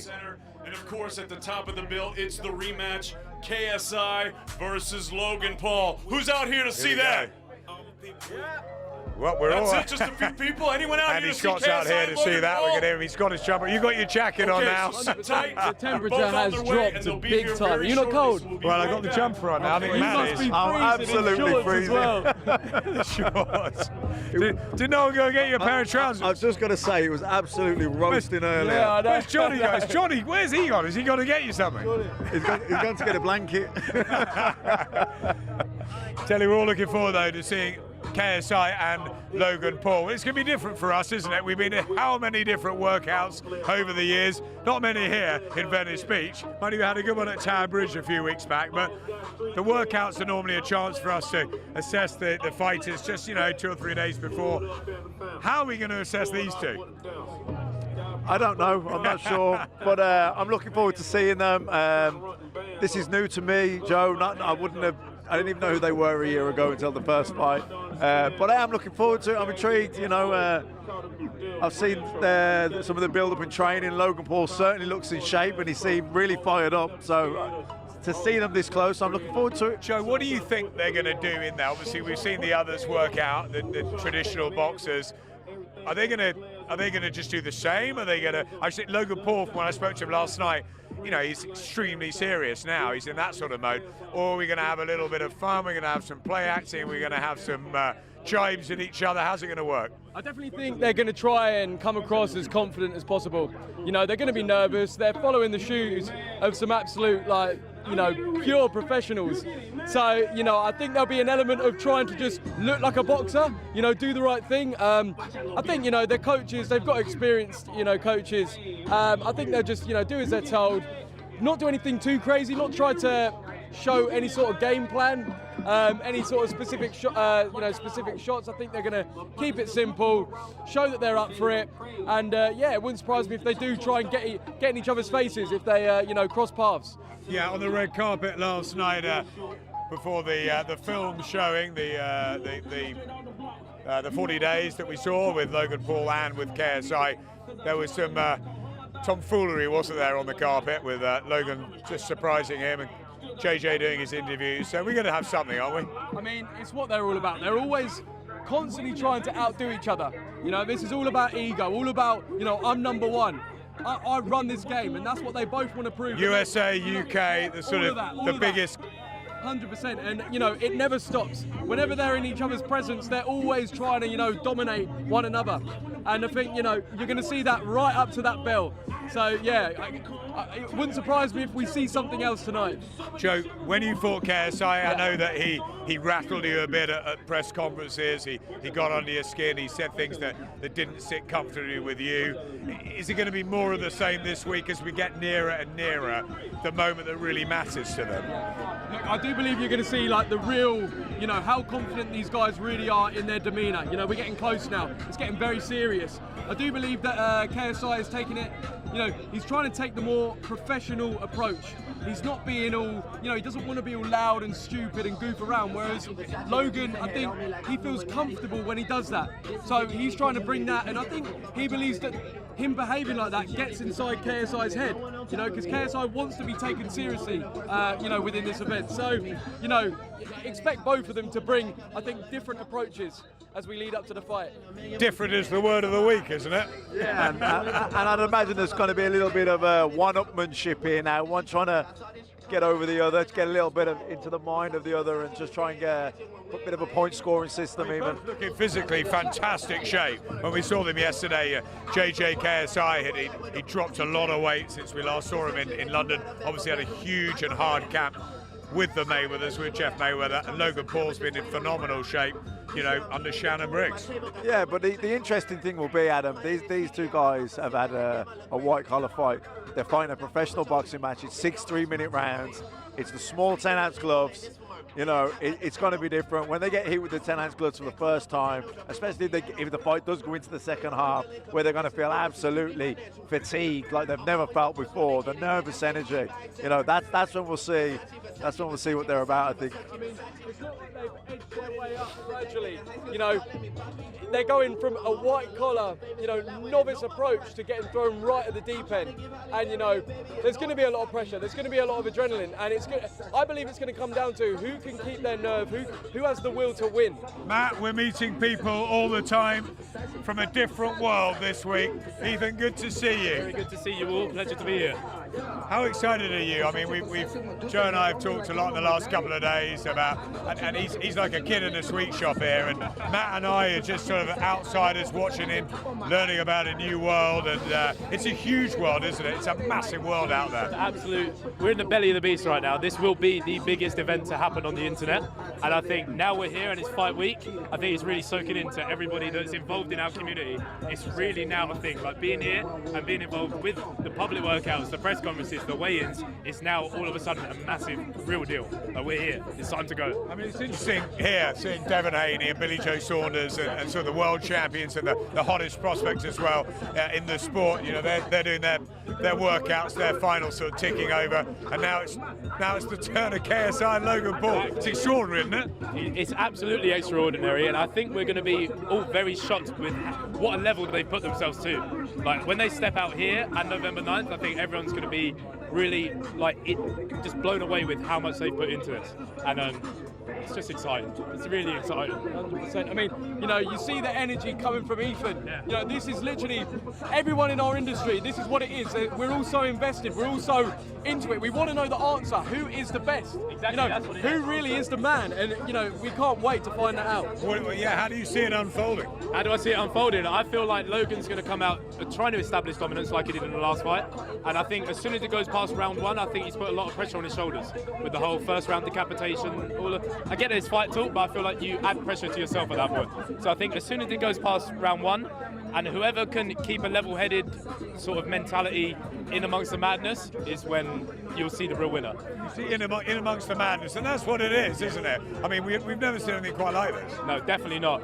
And for two guys that have never had a professional fight before, I think as soon as someone gets a little bit tested, how they respond is going to be very interesting to watch. You see, that's a massive thing, isn't it? The 10-ounce gloves, the no-head guards, you know, it's totally different, isn't it, to Manchester? 100%. I mean, look, the first time that they experience 10-ounce gloves, no head guard, will be in the fight. That's it. They haven't sparred with it, you know, the first time, and each jab, even you know, a stiff jab, it's going to stun them way more than they've ever, you know, felt before. So seeing how they deal with that, how they cope with, you know, being put under new sort of circumstances. You know, I think the person who can keep their head, like you say, and have that will to win. It's the composure and it's the composure in the heart to, when you get taken to a trench, can you find that way up the trench again? Can you get there?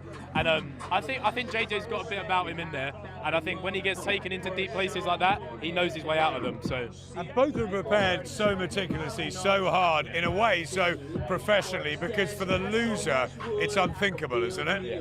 Of course. In your world, in this day and age, in this generation, I think what will happen will be unforgettable. That's it. It will, and people will be speaking about this when we're like 40, 50, people will be speaking about this. Oh, do you remember the time KSI knocked out Logan? You remember the time this happened? Like, it will be a massive event that goes down, and I'm happy to be here soaking it all in, to be honest. It's so real, the YouTube world now. I mean, my kids are just on it the whole time, and you know, it's, you know, you're their heroes, they're the idols. It's not like in our generation where we looked up to different.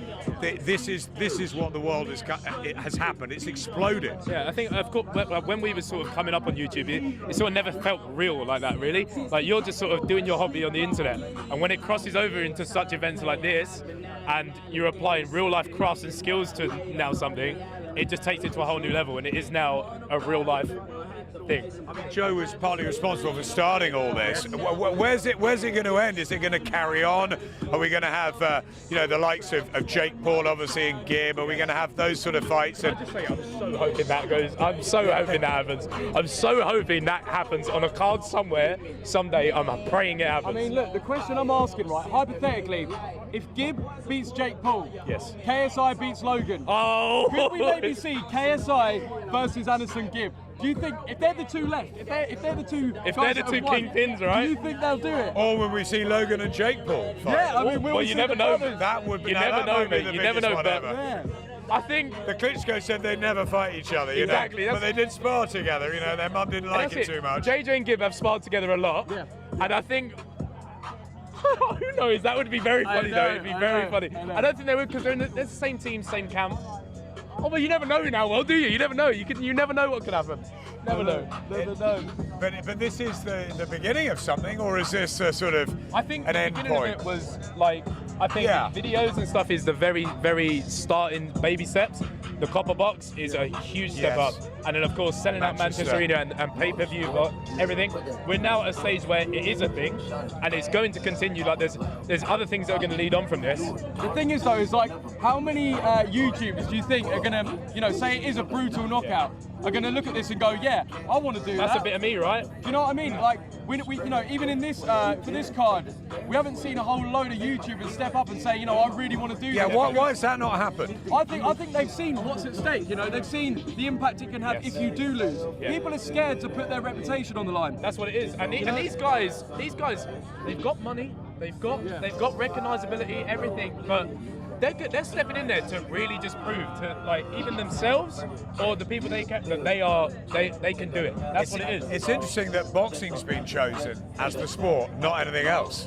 I know what you mean, but I feel like it's a very macho sport, isn't it? It's like, I'm getting in that ring, and whoever's in the blue corner, whoever's in the red corner, you're looking at them in the eyes, and you're saying, I'm getting you out of here. That's what it is. And I feel like if you are to get, it's a bit of a buzz, isn't it? Like, if you get someone out of there, say JJ goes on to knock Logan out on the 9th, where does he go from there? You get a bit of a kick out of it. Who knows? He might go on to fight again. I mean, Logan's saying that he's going to fight, 10 more times. I mean, heavyweight champion of the world and that nonsense. But Shannon Briggs is right by him and in his ear, so he would be saying that. But whatever happens, for the winner, they could go on to do something, at a minor level. I mean, they're novice professionals. Let's remember where they are. But for the loser, then you've got to sort of restock and take a sort of look at yourself and think, well, okay, I've got to go and do something different now. You had to do that, Joe. Yeah, 100%. I mean, I took time off. Because it does take a big hit when you put in so much work. You believe that hard work pays off. And then not only did it not pay off, but I didn't even turn up. I just didn't even do myself justice, and that does hit you hard. Of course, I said in an interview before that this time round, turning professional and taking it to a whole new level, you've got to leave that gym every day, leaving nothing in there. Yeah. And you can't sleep with that regret of thinking, I didn't really train that hard today. And you certainly can't go out on November 9th and at any point go back to your corner and think, I'm leaving something behind. Like, I'm not giving everything. So Logan was telling me that he's been training for months and months, and that last time he didn't have that preparation. For JJ and KSI, he's trained in the Mayweather gym. He's done a lot in recent weeks. But will that make a difference? The fact that Logan's been training for a huge amount of time. I think, of course, given someone he's got a good learning curve in sports, you can tell he picked things up quite quickly. I think giving someone that's naturally very athletically gifted a long time to sort of prepare and not perfect the craft, but get to a good level of it, is of course a worry to the opponent. But JJ's been putting in so much work that you haven't really seen this time around. Like, a lot of people haven't seen the team he's had around him properly. Like, he's been in around the mindset of champions, Badu Jack. He's been in around the people, picking up small little bits and pieces here. That are sort of a switch in the mentality, I think. There's been a major switch in mentality this time around, and I think you'll see that he's now got that will. Can I ask you a question? Yes. When he was on the music tour, how much was he, committing to training? So, of course, being on tour and going all over the world where he was all over the place. You can only do so much, but he had a mindful thought on keeping He loves it, doesn't he? Having been speaking to him, a fair bit in the last few weeks, he absolutely loves boxing, doesn't he? That's the thing, he really does. And he's admittedly already said, like, way back when he'd watch a fight, he'd only watch it for the knockouts and stuff. But when he even dipped his toes into training or whatever it was, it whets your appetite and you sort of start appreciating things a lot more within the sport. And I think he's now got to a stage where being around Vidal, someone that's lived it since he was this high, it's almost like them two are like an unbreakable bond, and they sort of share that love for the sport now. And JJ picks everything up off of him, and they're now in that world where they just enjoy the sport together. And especially because Vidal's got his own career going now under the Mayweather banner, so that's got to help him, hasn't it? Of course. I mean, like I was saying, being in and around people that have done the camps, they've done the grueling camps, being around champions that have held belts is only going to be a positive thing for someone that's about to go and do it, like in front of potentially sold out crowd and however many millions online. So it's only going to help. I tell you, Ethan, Joe, what I'm learning this week is how great you guys are at talking. Your communication is fantastic. And, I found that with Logan when we interviewed him in LA a few weeks back, and JJ as well. You're captivating characters, and that's obviously why you've become so successful. It's about that, isn't it? It's about selling yourself. It's about telling a story. It's about, doing things differently. Yeah, I think making videos, it gives you the ability to learn how to express yourself. When you're talking down the lens and you're sort of trying to portray yourself, in realistically, like quite short amounts of time, you really do develop, the ability to entertain, to express yourself quickly. And as you can see, KSI and Logan, they're the masters of it. And that's the amazing thing. Like, the entertainment business really is, I believe, powered through YouTubers now. You know, it's the YouTube guys, it's the online guys that have that connection with their audience. You know, they've learned how to communicate to you know, the new generation, and you know, that's the thing that I think we can really like admire about these guys. You know what? You are proving yourself as sort of idols, heroes. I mean, my son would be absolutely, if he was standing here, he'd be in awe. And my daughter, who's 8, my little girl, she's got her own YouTube channel, and you know, she came to the press conference and she was interviewing Logan and Jake and JJ as well. And you know, it's great for their confidence. It's a fantastic thing. That's what I would say. For me, I would say I was always quite a closed book, and expressing myself through a form of a hobby that I really enjoyed has helped me grow as a person in general. And I think the reason you see such big steps in the industry, from going from just making videos to then doing football matches and then doing something else, is all because it's human growth. It's growth, like applying yourself to something that you can now say, oh, I've taken something from that, and I'm now I've elevated to a higher frequency as a person. Because you've done it for a few years, you guys are growing up now, so the audiences are slightly changing. Well, I mean, yeah, obviously, like, so I've done it for about 6 years, so people that were 14 when I begun are now 20. So, you know, they grow up, they maybe, you know, expect us to evolve as well, and naturally we do want to, you know, do new things. We grow out of certain things as you get older, you know, so obviously we're always we're always, you know, trying to evolve and trying to experience new things, and the beauty of YouTube is we're always chucked into situations that are out of our comfort zone, and I feel like that's why, you know, the YouTubers that are successful really do demonstrate this element of growth that, you know, that is realistically beyond their years. I think in some ways. I think it's relatable as well to the audience, and that's why a lot of the audience will sort of get that crowd mob mentality around it. It's because they can buy into it and they can see, like, if this person that was just a person making videos in it can apply themselves to something and really grow as a person, it's very relatable for anybody that turned up to the public workout today. Like, it's very relatable as well. I mean, you look at, obviously, you guys can all talk, it's whether you guys can fight, and that's what we're going to find out with KSI and Logan Paul. We're here, they're both here. There's probably a few last minute mind games, or whether they've even seen each other. What are we going to see in the next sort of half hour or so, do you think? I think you're going to see both fighters trying to take something from this, just a little one-up edge, but I don't think you're going to see too much from either of them, if you know what I mean. In the same sense, they're going to try and get one up on someone, but I don't think you're really going to see what they want to fully show, if you know what I mean. I'm interested to see whether they stand and watch each other. I think that's a given, mate. Yeah. I think it's a given. Well, I mean, yeah, like, you know, we've seen that before quite a lot. I mean, Klitschko with AJ. Klitschko with AJ, right? Yeah, they like doing with Tyson Fury in Germany as well when he beat Vladimir Klitschko, and Klitschko was watching that night. So that's often a sort of, you know, a tactic. Small mind game, very small mind game. Is just to know, like, I've got my eyes on you, I'm watching. Yeah. But we went to see Logan a few weeks ago in his gaff here, his multi-million-pound gaff. It's more like a frat house, I think. But it was all sorts happening in there. It was great fun. But he was saying, look, when you get out, don't tell him how hard I'm training. Don't tell him, you know. And then I went to see JJ, and obviously he's been preparing hard. So I think that's a given, that they're both going to be in phenomenal shape. We both know that they're novices. But when you get in there with the 10-ounce gloves, with the no head guards, I mean, Eddie's predicting a knockout. Are you? This isn't going 6 rounds.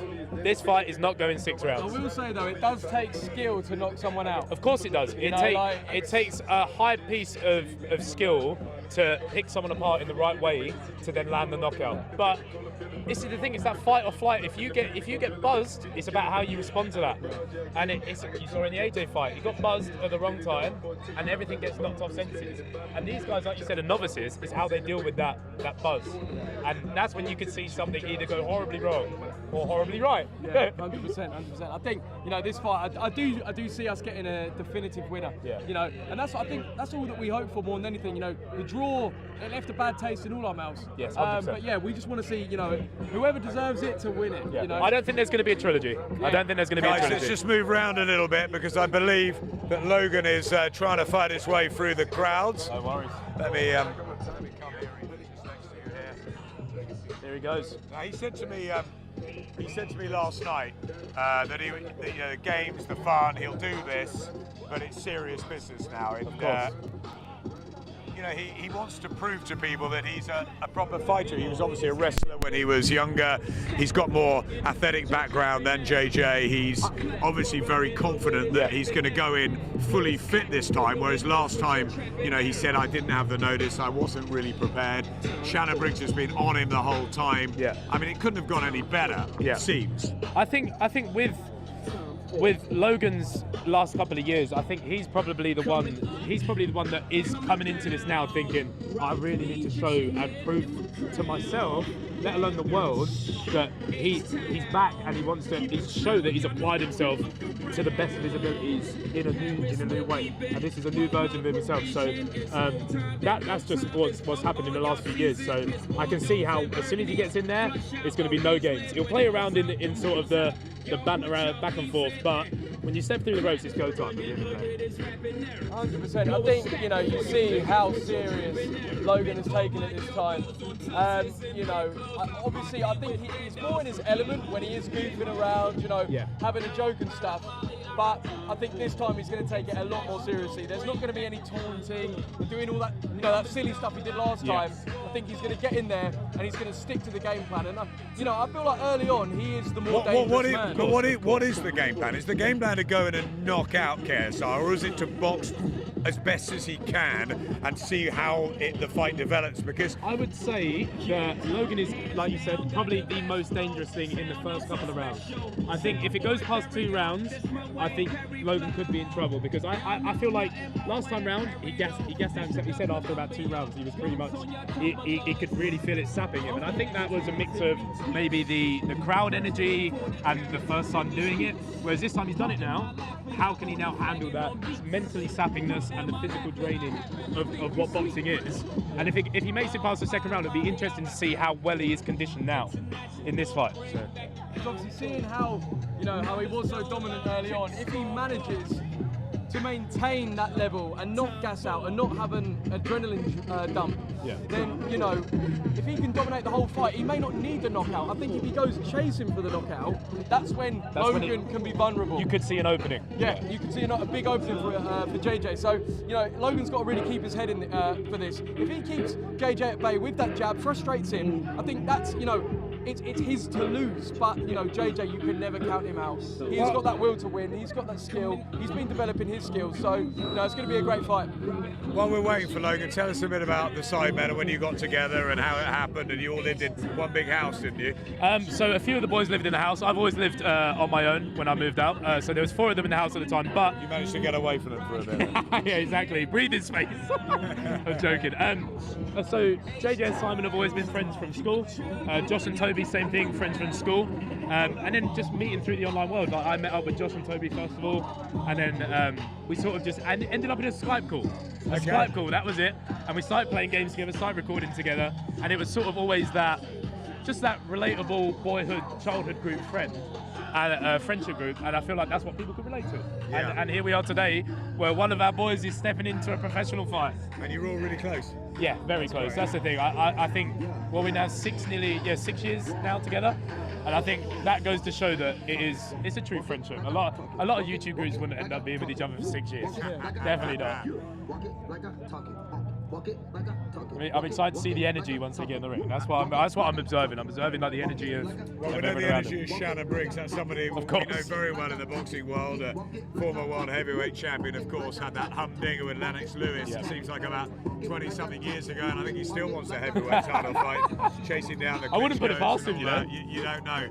I mean, the man can talk almost as much as you two. He's absolutely brilliant. But what effect will he have had on Logan over the last few weeks? I'm not sure quite how long they've been together, but it's a good few weeks now. Yeah. I'm just intrigued to see like the dynamic, because like obviously I see the Vidal and JJ dynamic, and I feel like that's a massive plus for their team.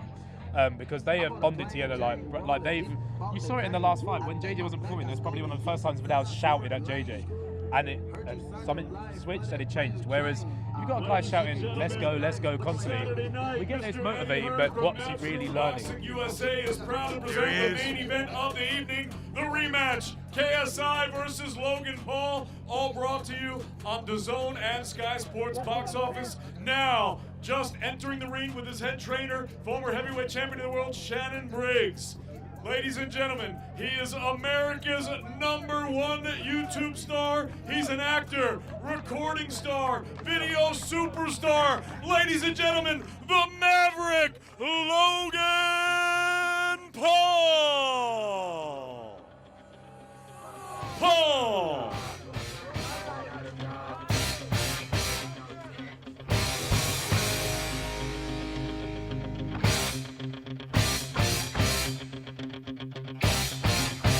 Building from now.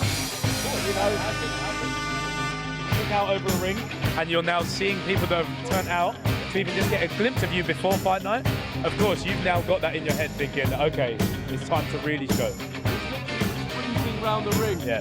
You know, he's obviously, and this is what I'm saying about Logan, like, last time he had a lot of nervous energy, and, he had the adrenaline dump, at the end of the second round. And is that going to be a factor in this one? That's the thing I'm worried about. He look at him, he's fully going for it. Yeah, on his side of the fence, I'm worried to see if he now knows how to deal with that nervous energy yet or not, because it will be very interesting to see on fight night if it's still there, visibly there. And here's Shannon. Here he is, the main event himself.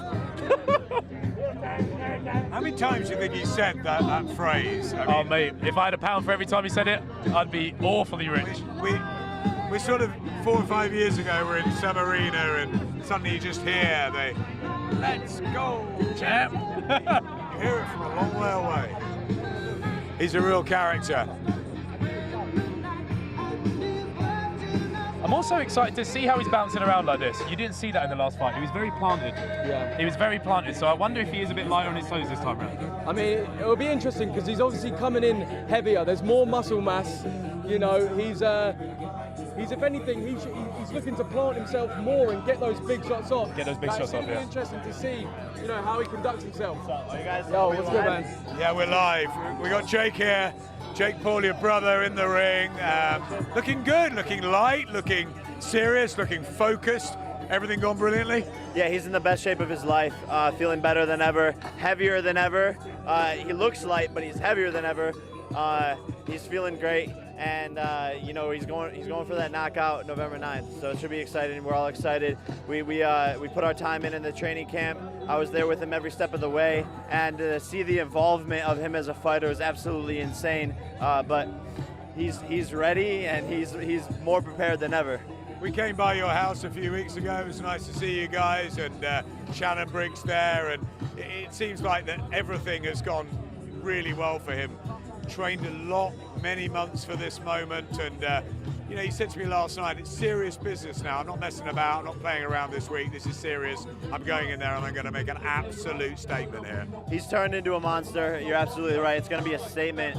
Everything went flawlessly in camp. He's knocking out pro fighters left and right, undefeated pro fighters, and his confidence is at an all-time high. He's feeling better, and these silly jokes and silly things that KSI are doing to try and get in his head are just funny, and I think we're starting to see in KSI's composure, in his eyes, in his demeanor, that he's actually scared, and he's now just putting on a show, and I think KSI is like just saying stuff now and trying to believe it for his own confidence, but when you're looking at a guy who's big, this fast, more reach than you, and beat you last fight, then you're going to be scared, so I don't blame him. Officially, it was a draw last time out. What does Logan think of JJ as a fighter? I mean, obviously, there's got to be respect there. They're both sharing a ring together, but he won't fear him. But is there anything he's got to watch out for? I think he respects his tenacity.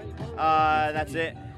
That's it, really. I think KSI has a dog in him, and he's a fighter. He fights, but at the end of the day, this is professional boxing now. There's no headgear, 10-ounce gloves. That's a massive thing, isn't it? It's massive. Like you can if you're getting punched in the face with headgear on, you can fight through it. When there's 10-ounce gloves, no headgear, you can't fight through getting hit in the button. And Logan's power, it's hard to deal with anybody. And we're seeing that in sparring when he's wearing 18-ounce gloves and fighting people with headgear on and still knocking them out. So I'm more confident than ever. Last year, I even told my mom a week before the fight. She's like, "How is he looking?" I was like, "I don't know, Mom. Like, I don't know if he's gonna win." And this year, I have no doubt in my mind he's gonna win. So it's exciting, and I'm ready for this event. He was also telling me he wants to fight on and have many more fights. And Shannon Briggs says he can do anything. He's that impressed with him. 100%. I mean, that's what this is turning into for the Paul brothers is a career. We're both super talented.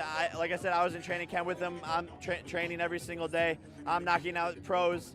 He's knocking out pros, and we're like, yo, why the fuck are we good at this? Like, we're just fucking, we're YouTubers, ex-Disney star, like, you know, so it's fun and it's something we love, and I see a huge future in it for us, you know. If you look at all the fighters out there, there's only two that have more of a following than my brother and I, and that's Conor McGregor and Floyd Mayweather, and we're underneath them. So it makes sense for us to be fighting, and high risk, high reward. Everyone wants to see us lose. A lot of people don't like the Paul brothers. A lot of people, you know, they don't really understand us or know us. There's UK fans who don't really like us, and they want to see us lose. And so when there's a lot of people that want to see you lose, there's a lot of money to make. Jake, we like you. You're very good entertainment. Finally, prediction Saturday night for Logan, and then when are you in?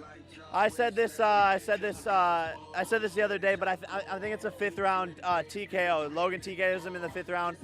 Everyone's saying like knockout. Logan's saying 1st round decapitation as like a joke, you know. But I think both Logan and KSI have too big of egos to be put down, and it is boxing. Anything can happen. But my prediction is Logan gets a 5th round TKO. The ref's gonna stop the fight to protect KSI from being in danger of being injured or hurt. And then, you know, then it's my turn. You know, Eddie Hearn, what's fucking good, Eddie Hearn? Let's get a deal done. Let's get a solid deal done. I know you guys have the bread. Like I said, if you look at fighters out there, I'm the 4th most followed behind my brother and Floyd Mayweather and Conor McGregor. And that's just the fact. So I don't fight for small money. And I know Gib can get it, Faye Sensei can get it, Dylan Dennis can get it. I'm gonna fight all of them eventually, just about what makes sense first. So he's actually pretty little. He's pretty little. I'm down. Get in there with Gib, please do it. Down. Please do it. How close are we to like seeing it on the AJ undercard in Saudi? Is that an option? It's up to Eddie Hearn. You know, I wish he was here in this conversation right now. We were supposed to have a phone call. He just landed, so we're still in negotiations. Are you looking to fight Gib or someone else? I think it's up to Eddie Hearn and I to decide. I think I did a poll, and Faye Sensei, Gib, and Dylan Dennis were all like highly voted. But I'm ready to fight right now. I'm ready to fight any of them, and I want to. I think the Gib fight is what everyone wants the most, and so. Wait, but do you want it though? How are you going to motivate yourself if you don't really see him as a big deal? I think so. This is a great question. I'm not motivated by fighting Gib, Sensei, or Dylan Dennis right now. Every day that I'm in training camp, I'm training to fight KSI eventually. After my brother knocks out or TKOs KSI this weekend, there's no one else that's going to be able to step up to the plate to fight him besides me. And I look at the Gib fight, the Faye Sensei fight, and those fights as money makers for me, as stepping stones to get to fight KSI. But I want that KSI fight more than anyone. I think I hate KSI more than my brother, and that's what I'm looking forward to not only have my brother shut him up, but for me to shut him up. And back it up and really mean it. I think a lot of people are like, oh, you just beat Deji.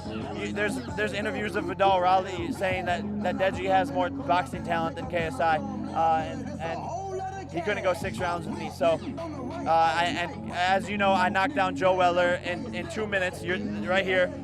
It took me 2 minutes. I got winded in a little sparring session we did. Come around here. Wait, we're doing it here. We're going to get in front of the camera here, guys.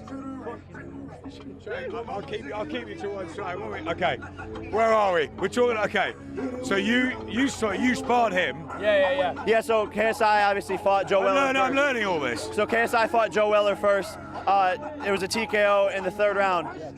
Joe and I sparred a couple of months back, and I dropped him. It's technically a knockout in 2 minutes. So it's like everyone has excuses. A lot of the UK fans like have excuses. They're like, oh, you beat Deji, you can't fight. Oh, Nissan Gibbs so good. Nissan Gibbs sucks. You got tired in 4 2-minute rounds. I'm not trying to just be like funny with it. Like the guy doesn't know how to fight, and everyone's gonna see that KSI, Gib, they're all talk. And come November 9th, and that it's just a lot of hype. But over the past couple months, Logan and I have turned into legitimate pro fighters, and that's what motivates me is this fight against KSI eventually. Gib's working with us on Saturday night, so I'm sure there'll be a few words afterwards, will there? I'd love to exchange words. I mean, there's not much to be said. I'm a man of actions, you know, and I think, you know, a fight between us would be super fun, and I want to make it happen. But you believe Logan in 5. Let's hear from the JJ camp, though. I think JJ's got, like you said, he's a bit of a dog, and I think Logan's not really going to be prepared for when he does get buzzed. And it's about how he reacts. I think Logan's got a lot of nervous energy in front of crowds, and I think it comes down to performing. I think he has a fear of failure, and I think if he does get buzzed, and in the later rounds, once it's past 2, I believe it's JJ's fight to lose. And I believe once he does get buzzed, and the fear of failure, I think it's going to provoke a negative reaction out of him, and I think JJ will probably end it, probably in the 5th round, I think. Solid. Yeah, I mean, this is the thing. Like, obviously, we only know what we've been seeing. We haven't seen too much from JJ, right? Yeah. All we know is that Logan's been training for the past 14 months. KSI's been on a music tour where he's not been like, obviously, you know, he's not been able to dedicate as much as Logan has, and that's what I can see, like, you know, playing such a big role. Logan's fully committed this time. It's not been 3 months. It's been 14. You know, and I don't know. You know, he is the more natural athlete. I think we might see, you know, that edge, the fact it's only 10-ounce gloves, there's no protection on the head. You know, it's not going to be easy to recover from, you know, even just stiff jabs. You know, and I think it's going to play a big role. It's very interesting. I think KSI's biggest advantage last year, and this goes for Gib as well, I think their biggest advantage is that they don't know how to fight. Last year they didn't know how to fight. It was a lot of nonsense, crazy punches, everything's all over the place. That was their biggest advantage, because when we're in sparring, we're sparring people who know how to fight and are professionals and know how to actually throw real punches. And so I think that unorthodox style. Oh, Shannon, ooh. Oh my Lord. I might have to go fuck someone up. Oh my Lord. There we go. Wait, is Luke getting that? We've got KSI Logan. We've got some drama happening. Yeah, I got to apologise for the language, but you know, Jake's getting carried away there. It's not a KSI trying to get into. It's JJ and Shannon going at it right now. KSI's got a new haircut. He does. Class. I like it. I feel like that is a tactic from Shannon to try and wind up KSI, and it looks like it worked. Yeah. Like, JJ's reacted, I think, how they wanted him. Here we go. Let's have a listen to him. Hey, thank you guys for coming out. I know it's not the most fun thing to do on a Tuesday, but we're here. I appreciate you watching my workout. Make sure you download the Zone if you're not going to make it to the Staples Center. November 9th. KSI, my friend, 4 days to bake that cake. Go do something fun, because I'm going to end you forever, my friend. And I'm going to put more scars permanently on your eyes. I do like the haircut, though. Thank you, guys. I love all of you. Logan for life. Peace, y'all. The Maverick, ladies and gentlemen, Logan Paul.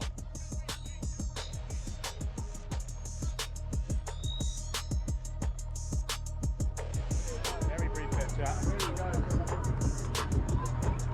Nice, Logan looking, well, full of energy, full of charisma. You know, look at him, he means business. Look.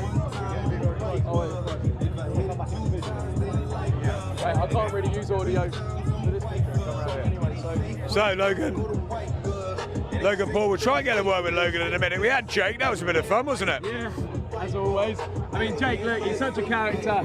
I don't know how often Jake is being serious. Genuine. You don't know. You don't know if he's just trolling. He is, you know, he is a king troll. Shannon! And yeah, can we get a word with one of them? I don't know. But yeah, like, look, both guys, you know, Logan and Jake, they're very sure, you know, very sure of themselves, and I feel like they know what they're doing. You know, all of that bravado of Shannon Briggs getting involved, it's all tactics. You know, it's all tactical. What else are they going to do? Tensions are high right now as well, especially after that little exchange. Tensions are going to be high. Tensions are going to be high after an exchange like that. They're pretty close to each other there, I think.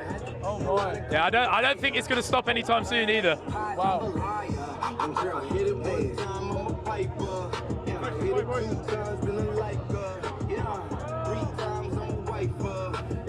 going to get Logan in here. Try and move over a bit. Just get. What's good, man? What's good, man? What's up? Right, how are you? Too bad, man. Looking forward to Saturday. You're the one who said Mike's a walking tongue. Yeah, I did. I did say that. The walking tongue. We should get y'all on the undercard. Ah, maybe. Bazinga versus Mike? Yeah, maybe. Who knows? Well, you're making more fights. Logan, how you doing? You enjoying yourself? Dude, I feed off energy. I'm having so much fun right now. Good music's playing. I got a rhythm going. Everything's great. Down here in Venice Beach, great turnout.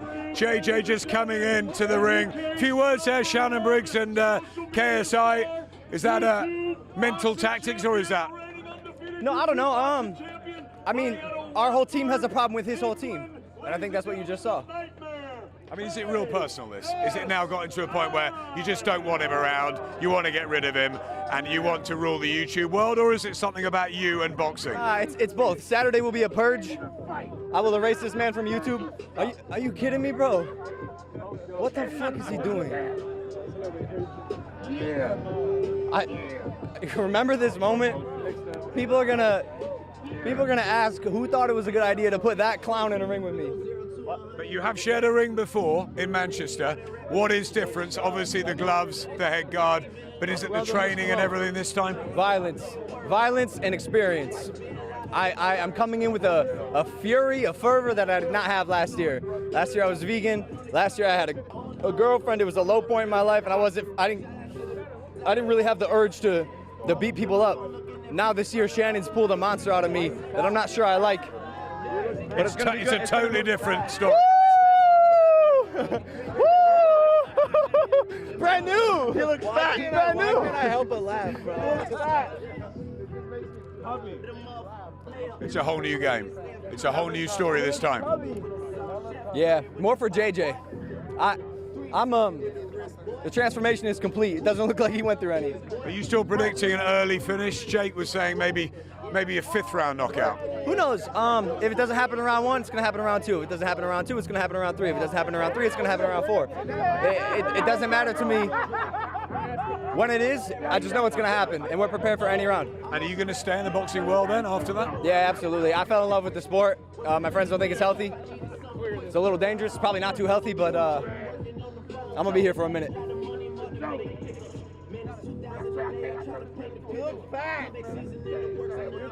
What do you think of him? I don't know. He looks slow. He doesn't look athletic. I ain't impressed. Nothing I didn't expect from him. To be honest, I'm not interested in sticking around. I got shit to do. He can go and I'm serious. It doesn't matter how hard he trains or what he's doing. November 9th, the outcome will always be the same 10 out of 10 times. And it's become such a huge attraction, this, hasn't it? Such a massive happening on Saturday. There's going to be so many eyeballs on this. Yeah, it's crazy, man. I'm looking around. I think there's something to be said about the power of digital media. And it's cool that two powerhouses are able to come together, and although we don't like each other, it is for the same thing. And then Jake will be next up. You already know. Hey, is Gib here? I don't think Gib is here. Gibbs coming on Friday. Gibbs a stepping stone for me to fight KSI. I got a question for Joe.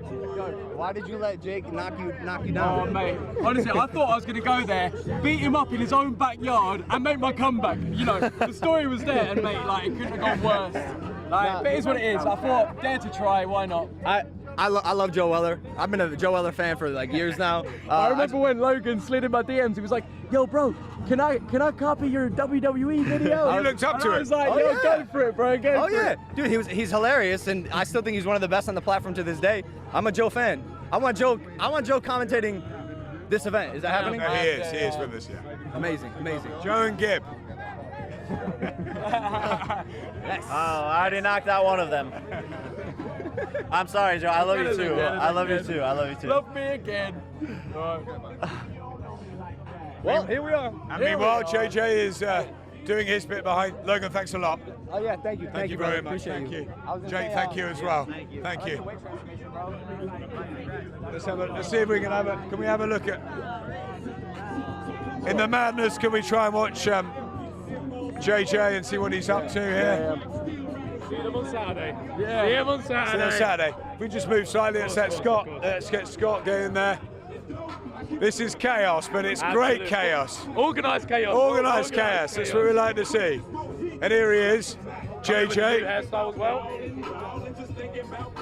So you've known him a long time. How much does he want this? Oh, JJ, in everything he does, he will always try and prove to absolutely every soul in the world that he is the best at what he's applying himself to. And I think that there's no difference here. I want to see a bit more than skipping though. I mean, I want to see some shadow boxing. I mean, he's probably warming up. Getting a bit warm. There you go, get outside. It's an impressive guy, Vidal Riley. Really impressive bloke. I think for his age, he showcases a lot more intelligence and maturity than his age. And he's a very good fighter as well. Oh, without a doubt. He's a really good junior. I think the way he moves at cruiserweight is very impressive. Well, they say their camp's gone phenomenally well. What else do you know about what's happened? Badu Jack obviously has been involved. Jeff Mayweather. They just took everything to a higher level now. They've had Conor McGregor's chef step in. They've taken the right measures now to assemble the perfect recipe to go in there on the night and just pour everything into it. And I think you'll see that as soon as he comes out, you're going to see a different fighter compared to last time round. The thing though, like you can have all the chefs, the trainers in the world, wherever you want, but it's the individual. It's a lonely sport. You're in there on your own, and what I want to know is how much he's leveled up skill-wise. His speed, his power. That's what I'm really looking forward to seeing. I think everyone will be pleasantly surprised from what you got last year. The bouncing around, that sort of, there was nervous energy in there, especially when you've now stepped in there with someone that you couldn't observe anything about, right? Yeah. And of course, when you see that he's got that fast jab or whatever, you're going to have to process that there and then. You're working on the job at that point. Whereas now, he's had that information, he can watch it back, he can now get in there knowing what is coming. Yeah, whereas before, he sort of had to work on the job. And I think now, you'll see a full camp dedicated to a way to take apart his opponent. I do, obviously JJ says how he's going to come forward, he's not going to be so tentative. But with, the 10-ounce gloves, no head guard, if he rushes forward like that, there's a reason why he was tentative last time. It's because he felt that jab. Yeah, of course. And he can't rush in. That's the one thing that I hope he doesn't do. He doesn't rush. I feel like he needs to prove a point. I think one thing people are underestimating as well is being in and around Jeff Mayweather, whose big focus is on defense. So he's been learning defensive moves from the person that coaches Vidal. He's a very young coach, and I know they're both very big on defense. And coming into this fight now, I think you'll see a new IQ in how to avoid what he was met with last time. Yeah. Do you think there'll be very different performances from the two? Oh, I think you're going to see two different versions of each other. But of course, Logan's always going to use his natural attribute, which is that fast, snappy jab. He's always going to have that. It's whether he can follow it up this year. Yeah. Because he really didn't follow it up last year. Yeah, 100%. Could he burn himself out quickly again? I mean, is that a possibility that the stamina did come into play? There's only so many of those quick jabs you can constantly throw out. With the taunting and everything else as well, like it probably took a toll on him. 100%. I think this time, Logan, with his nervous energy, with his, wanting to prove a point, if he starts chasing that knockout, like that's when the openings happen. Yeah, 100%. And I just feel like JJ looks in the zone here. He looks focused. He looks, he could have crumbled when, the whole of the low gang were taunting him a minute ago. But look, like he's focused. He doesn't care. He's ready. He doesn't care what anyone else thinks. He doesn't care what he looks like. He doesn't care, any of that stuff. He's here to do the job, to show that he can do it. I think you would have seen, he did an interview with DAZN recently, and I was speaking to him in the group chat. You can see he's so done with this phase now. Yeah. He's really done with this phase now. He can't wait to finally get in there. And like you said, it's a lonely sport. It's going to be them to it. He cannot wait for that moment now. So it's all about once he gets in there and putting to display what he knows he can do. You've known him, Ethan, for such a long time. Yeah. What's he going to be like when he goes in? Obviously, it's different to Manchester. It's here in America, Staples Centre, the sort of ring walk. Yeah. What will be? Will he be nervous? Will he be excited? I think in the Copper Box Arena fight, you was arguably the favourite, right? The crowd-wise, right? He was constantly booed or whatever, but I think you can see in the way he matches energy. So like he came out in the combat and just ate it up in the moment and really lived that. He lived the villain, like he lived up to that character. And I feel like it's just the same in any situation. I feel like going on tour, like you mentioned before, has helped him because he goes out there, he does what he needs to do, and that's it. But he goes out there and leaves everything on that stage, and it's the same thing in front of everyone else. He's just going out there to do what he knows he can do, and then leave. That's it. It was interesting what Jake was saying about the fact he thought it would be maybe a 5th round knockout or something, and that it's not going to go early. Do you think there's so much pressure on them about the loss, so much pressure on defeat, that they're both going to be a little bit more tentative than we're? I think it's interesting to see how Jake's opinions changed on the fight, because I think you'll probably be able to find footage of him saying that he's going to end early, or there's going to be an early knockout, whereas now he's changed to, I think it will be a rest stoppage in the 5th. So it's funny to see how sort of perceptions change the closer you get to the actual fight night. But yeah, these guys, they're not going to be wanting that to hold them forever. Jake was saying that he thought it was a Logan Paul win last time. What did you think? Did you think JJ had done enough? Or? I think JJ managed to edge it just on a tiny amount. But I can see how there was a draw. This is what I mean. I can really see how there's a draw, but I also believe if there's another 30 seconds or another round, I think we've got a winner. I think there's a winner in that fight. Is there a possibility of a draw again? I don't think so. Not this time. I really don't think so. I think if it does go to the 6th round, if it goes to the cards, I think there's going to be a decisive winner on the card. I don't think it will be a draw. Yeah, I think both guys, they want the knockout. You saw Joshua and Ruiz when Joshua started looking for the knockout.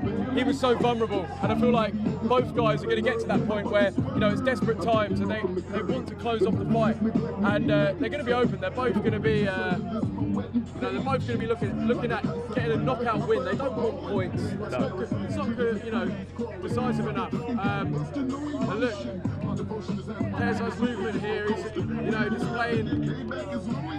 He's got his flow going. He looks, he's looking good.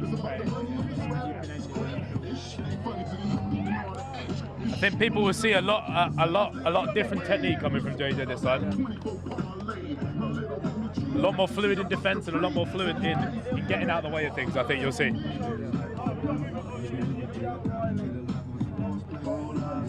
he's looking very, very fluid.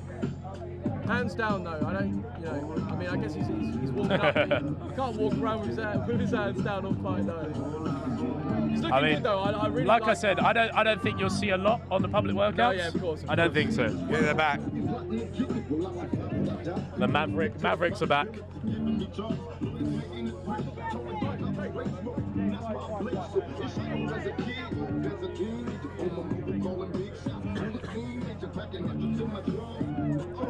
I think a big factor in this camp as well has been that he's now had Leon on the S&C side of things, and Leon is serious about his craft, and I think he's drilled that mindset into JJ.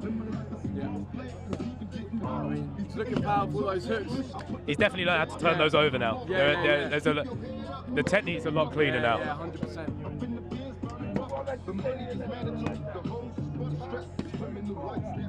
He's turning those over a lot more. You get hit by one of those? Yeah. Night. 100%. He's putting his full body weight into them rather than just like slapping as we saw last That's time. What I mean, they was very slappy last time. He's really turning into them. I think what people are underestimating as well is that these guys are big guys. This is cruiserweight level. Yeah. These are big punches rocking in. It's not the welterweight divisions or anything like that. These are big guys that have got a lot of power behind their punches, especially without the head guards. Boys, I'm going to bring Shannon in. How you doing? I'm good, Champ. How you doing? You good? Good to see you guys. We'll just turn around. We want to see Shannon on camera. There we go. I'm here with the great Adam. Adam, great to be here with you. In Sky Sports, the greatest sports network in the world, and here we are at KSI's, workout. And as you can see, I didn't pay him to do this. Yeah. And as you can see, he's not ready. I don't know what this is, but hey, man, let's go, champ. You can't tell everything from a public workout. You can't tell anything from a public workout. I can. Yeah? 30,000 years of boxing, I can tell a lot from what can you see here with KSI? Look, he ain't moving at him after he punch. Look, he just stays like, so what's, okay, champ, he don't move after he punch at him. He going down fast and hard. He waits for the receipt. He's waiting for the receipt. You get me? He goes 1, 2, and wait. So if you practice like that, you're going to fight like that. Let's go, champ. You're very confident, aren't you? I'm so confident now to being here. I can't wait till Saturday. Let's go. See you, Shannon. Interesting character. Very interesting character. It is. He's been a great character in boxing, and we loved him. I mean, back to the day when he fought Lennox Lewis, what a great fight he put up there to become a world champion. And when I said to him, guys, He's looking quick. Oh, wow, look at this. Let's get back, let's get back. Let's go, JJ! Let's go, JJ. He's looking quick.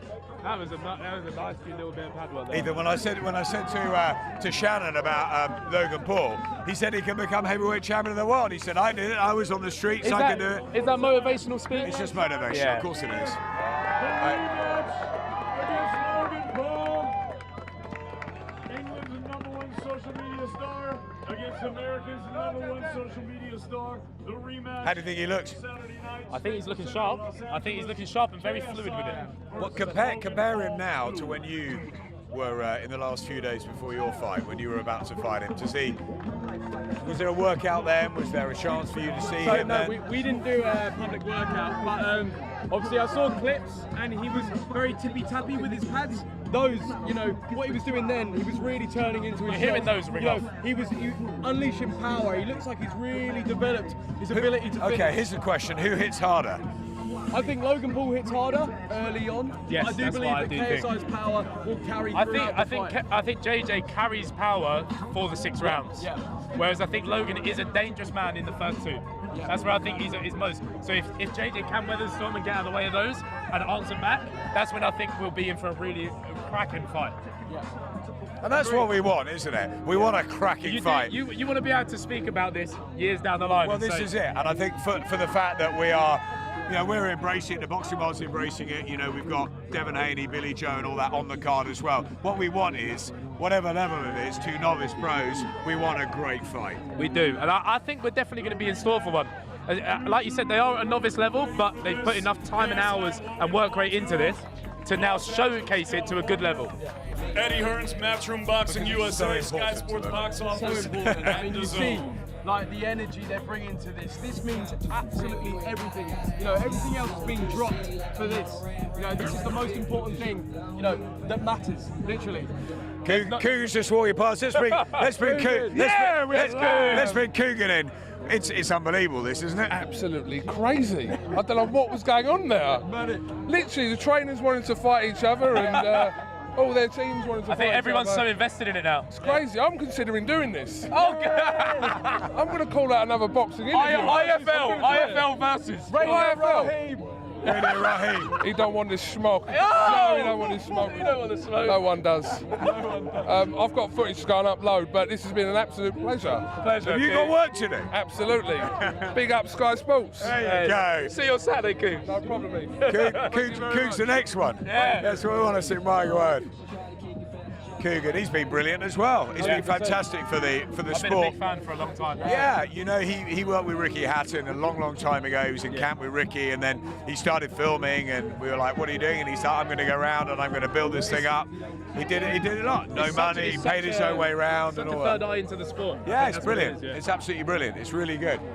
We'll see if we can get JJ over here. He'll come down. He'll come down for a few words. I'm sure he will. I think what you can see in the difference between the 2 teams over the public workouts as well is that there's a different maturity level. I think Yes. you can Yes. see, and it's more composed as well. There's a calmness, maybe, isn't there? We're just gonna wander over here. Liam, you right? You good? Yeah, good. All good. All good. Yeah, I think you feel that anyway, that there's some maturity. There, you got some fans there. A few people hanging about. Yeah, I think there's just a level of composure. I think to JJ's side of the thing more than the other team. They're sort of just all up in the air. They want to constantly try and find the next funny thing. I think there's a more relaxed feel to JJ's team. Yeah, I feel like, it's more zoned in, it's more like, I don't care about the fun and games and getting in your head or anything. He just wants to do the job and get it done convincingly. Let's see if we can grab him. Yeah, get a few words from him. We'll bring him over. We've had everyone else. Yeah, managed to get everyone else. We've had everyone else. We got to get the. It's an impressive British turnout, I will shooter. say. Yeah, I will say, impressive turnout for the public workout. Yeah, it's been good, hasn't it? It's been a good night. It's been really good. We've got the press conferences on Thursday coming, Friday the weigh-in. and obviously the big show Saturday. But JJ's doing a little bit of his own. From your boy. Here he is. There we are. Stay tuned in a bit. You're always working. You're always working on it. Yeah, I'm always filming. I'm always boxing or doing something, music, whatever. You know me. I think I got more fans here than Logan. Yeah, well, you had a lot of fans in London. You brought a few out here as well. You know, man. You know how we do. How you feeling? How was that workout? Yeah, that was easy. That was nothing, man. Like that's like a % of what I can do. Man, I've leveled up. I've fully leveled up. I mean, you'll see, like Logan doing that, he would have been tired. He'd have been like, oh, hey, let me take a breather. I'm there like, that's nothing. Yeah, my stamina is ridiculous, so yeah, he's not ready for me, that's for sure. Shannon Briggs a little winding you up? Yeah, or what? but he's an idiot, man. He's a 47-year-old kid. It's crazy. Like, I don't know. I mean, everyone finds him annoying. He's always like disturbing people. Look what he did to Klitschko, Vladimir, and he turns up everywhere. Yeah, even Andy Ruiz's press conference, he's turned up there. He's just a nuisance. He's annoying. It's just, hopefully after this fight I can get rid of him for good. Well, he's not getting in the ring, but Logan Paul. I know, but I imagine after this fight, after I mess up Logan Paul, I imagine he'll probably gravitate towards Jake and try to, help his career somehow. I don't know. Maybe just shout "Let's go, champ" some more.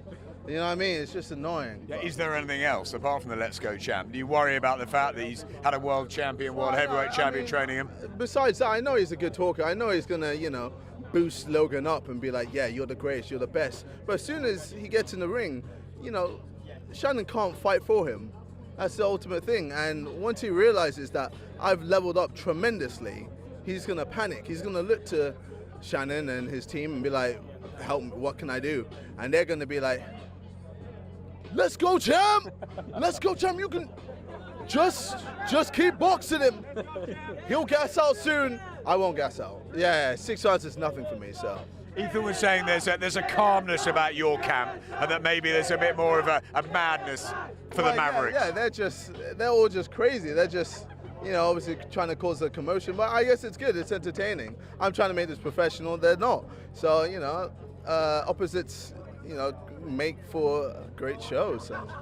Billy Joe Saunders, Devin Haney as well, working out for the crowd. Great to have the world champions on the bill. Yeah, it's great to see Billy and Devin as well. I've seen a lot of their fights, and I think it's crazy that I'm headlining it, and they're on the other. I never, in a billion years, would have ever seen this happen, but or seen this coming. But I know it's exciting, and obviously I've got a huge fan base, and I feel like I'm going to do a lot for the boxing community, bringing in a young and older audience who aren't interested in boxing. Now, because I'm doing it, they're going to be like, oh, okay, let me give it a shot. And you never know, you could probably get a good percentage staying.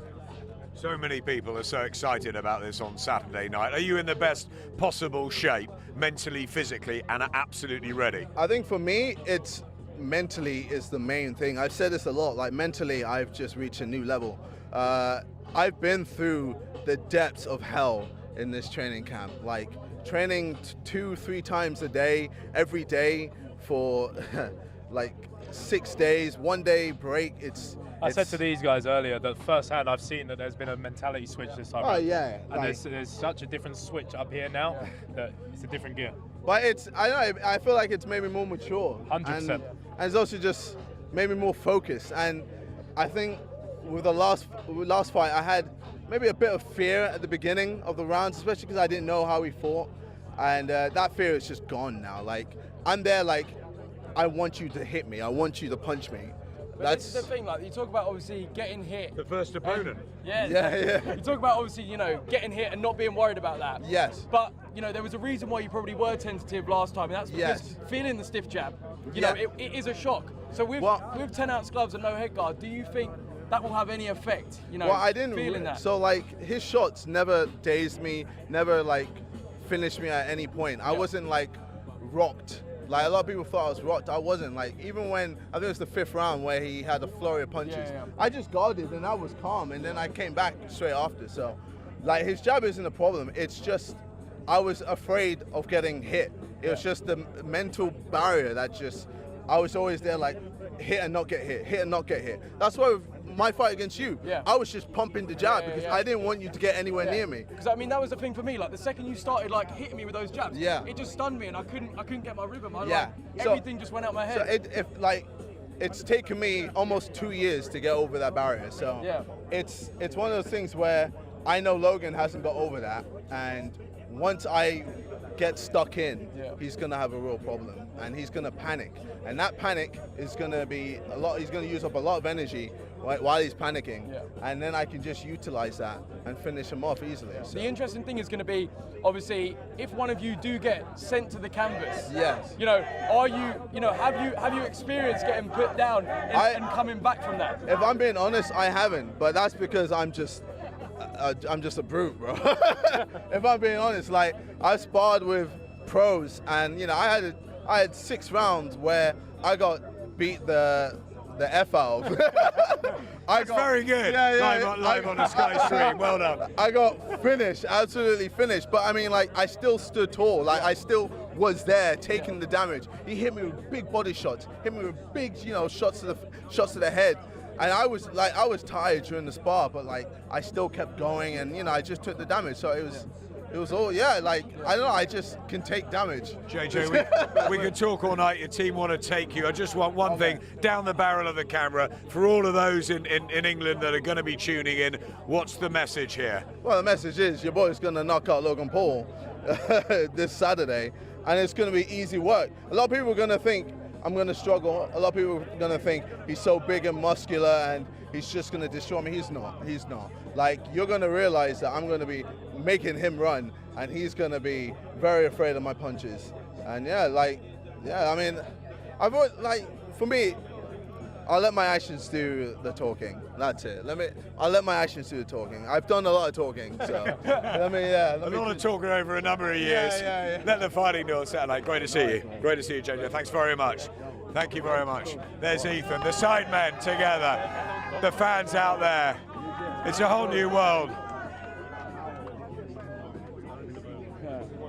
Great friends, fantastic. Good to see the two old foes there. KSI, terrific. Let's wrap this up. Yeah. I think I'm going to become a YouTuber. You should get involved. You got a voice for it, mate. Undercard. You need a podcast. That's what you need, mate. Get on a podcast. Ethan, it's been an absolute pleasure having you. Absolute pleasure being involved. Joe, as always, you'll be with us during the week. Thanks to Matt and Johnny, who knows where they are, because this is now the YouTube world. You've heard from Logan, you've heard from Jake, you've heard from KSI, you've heard from everybody. That's it for the workouts. Don't forget press conferences to come Thursday, weigh-in Friday, and Saturday night. Sky Sports Box Office, the only place to watch it. Devin Haney, Billy Joe Saunders, KSI, and Logan Paul.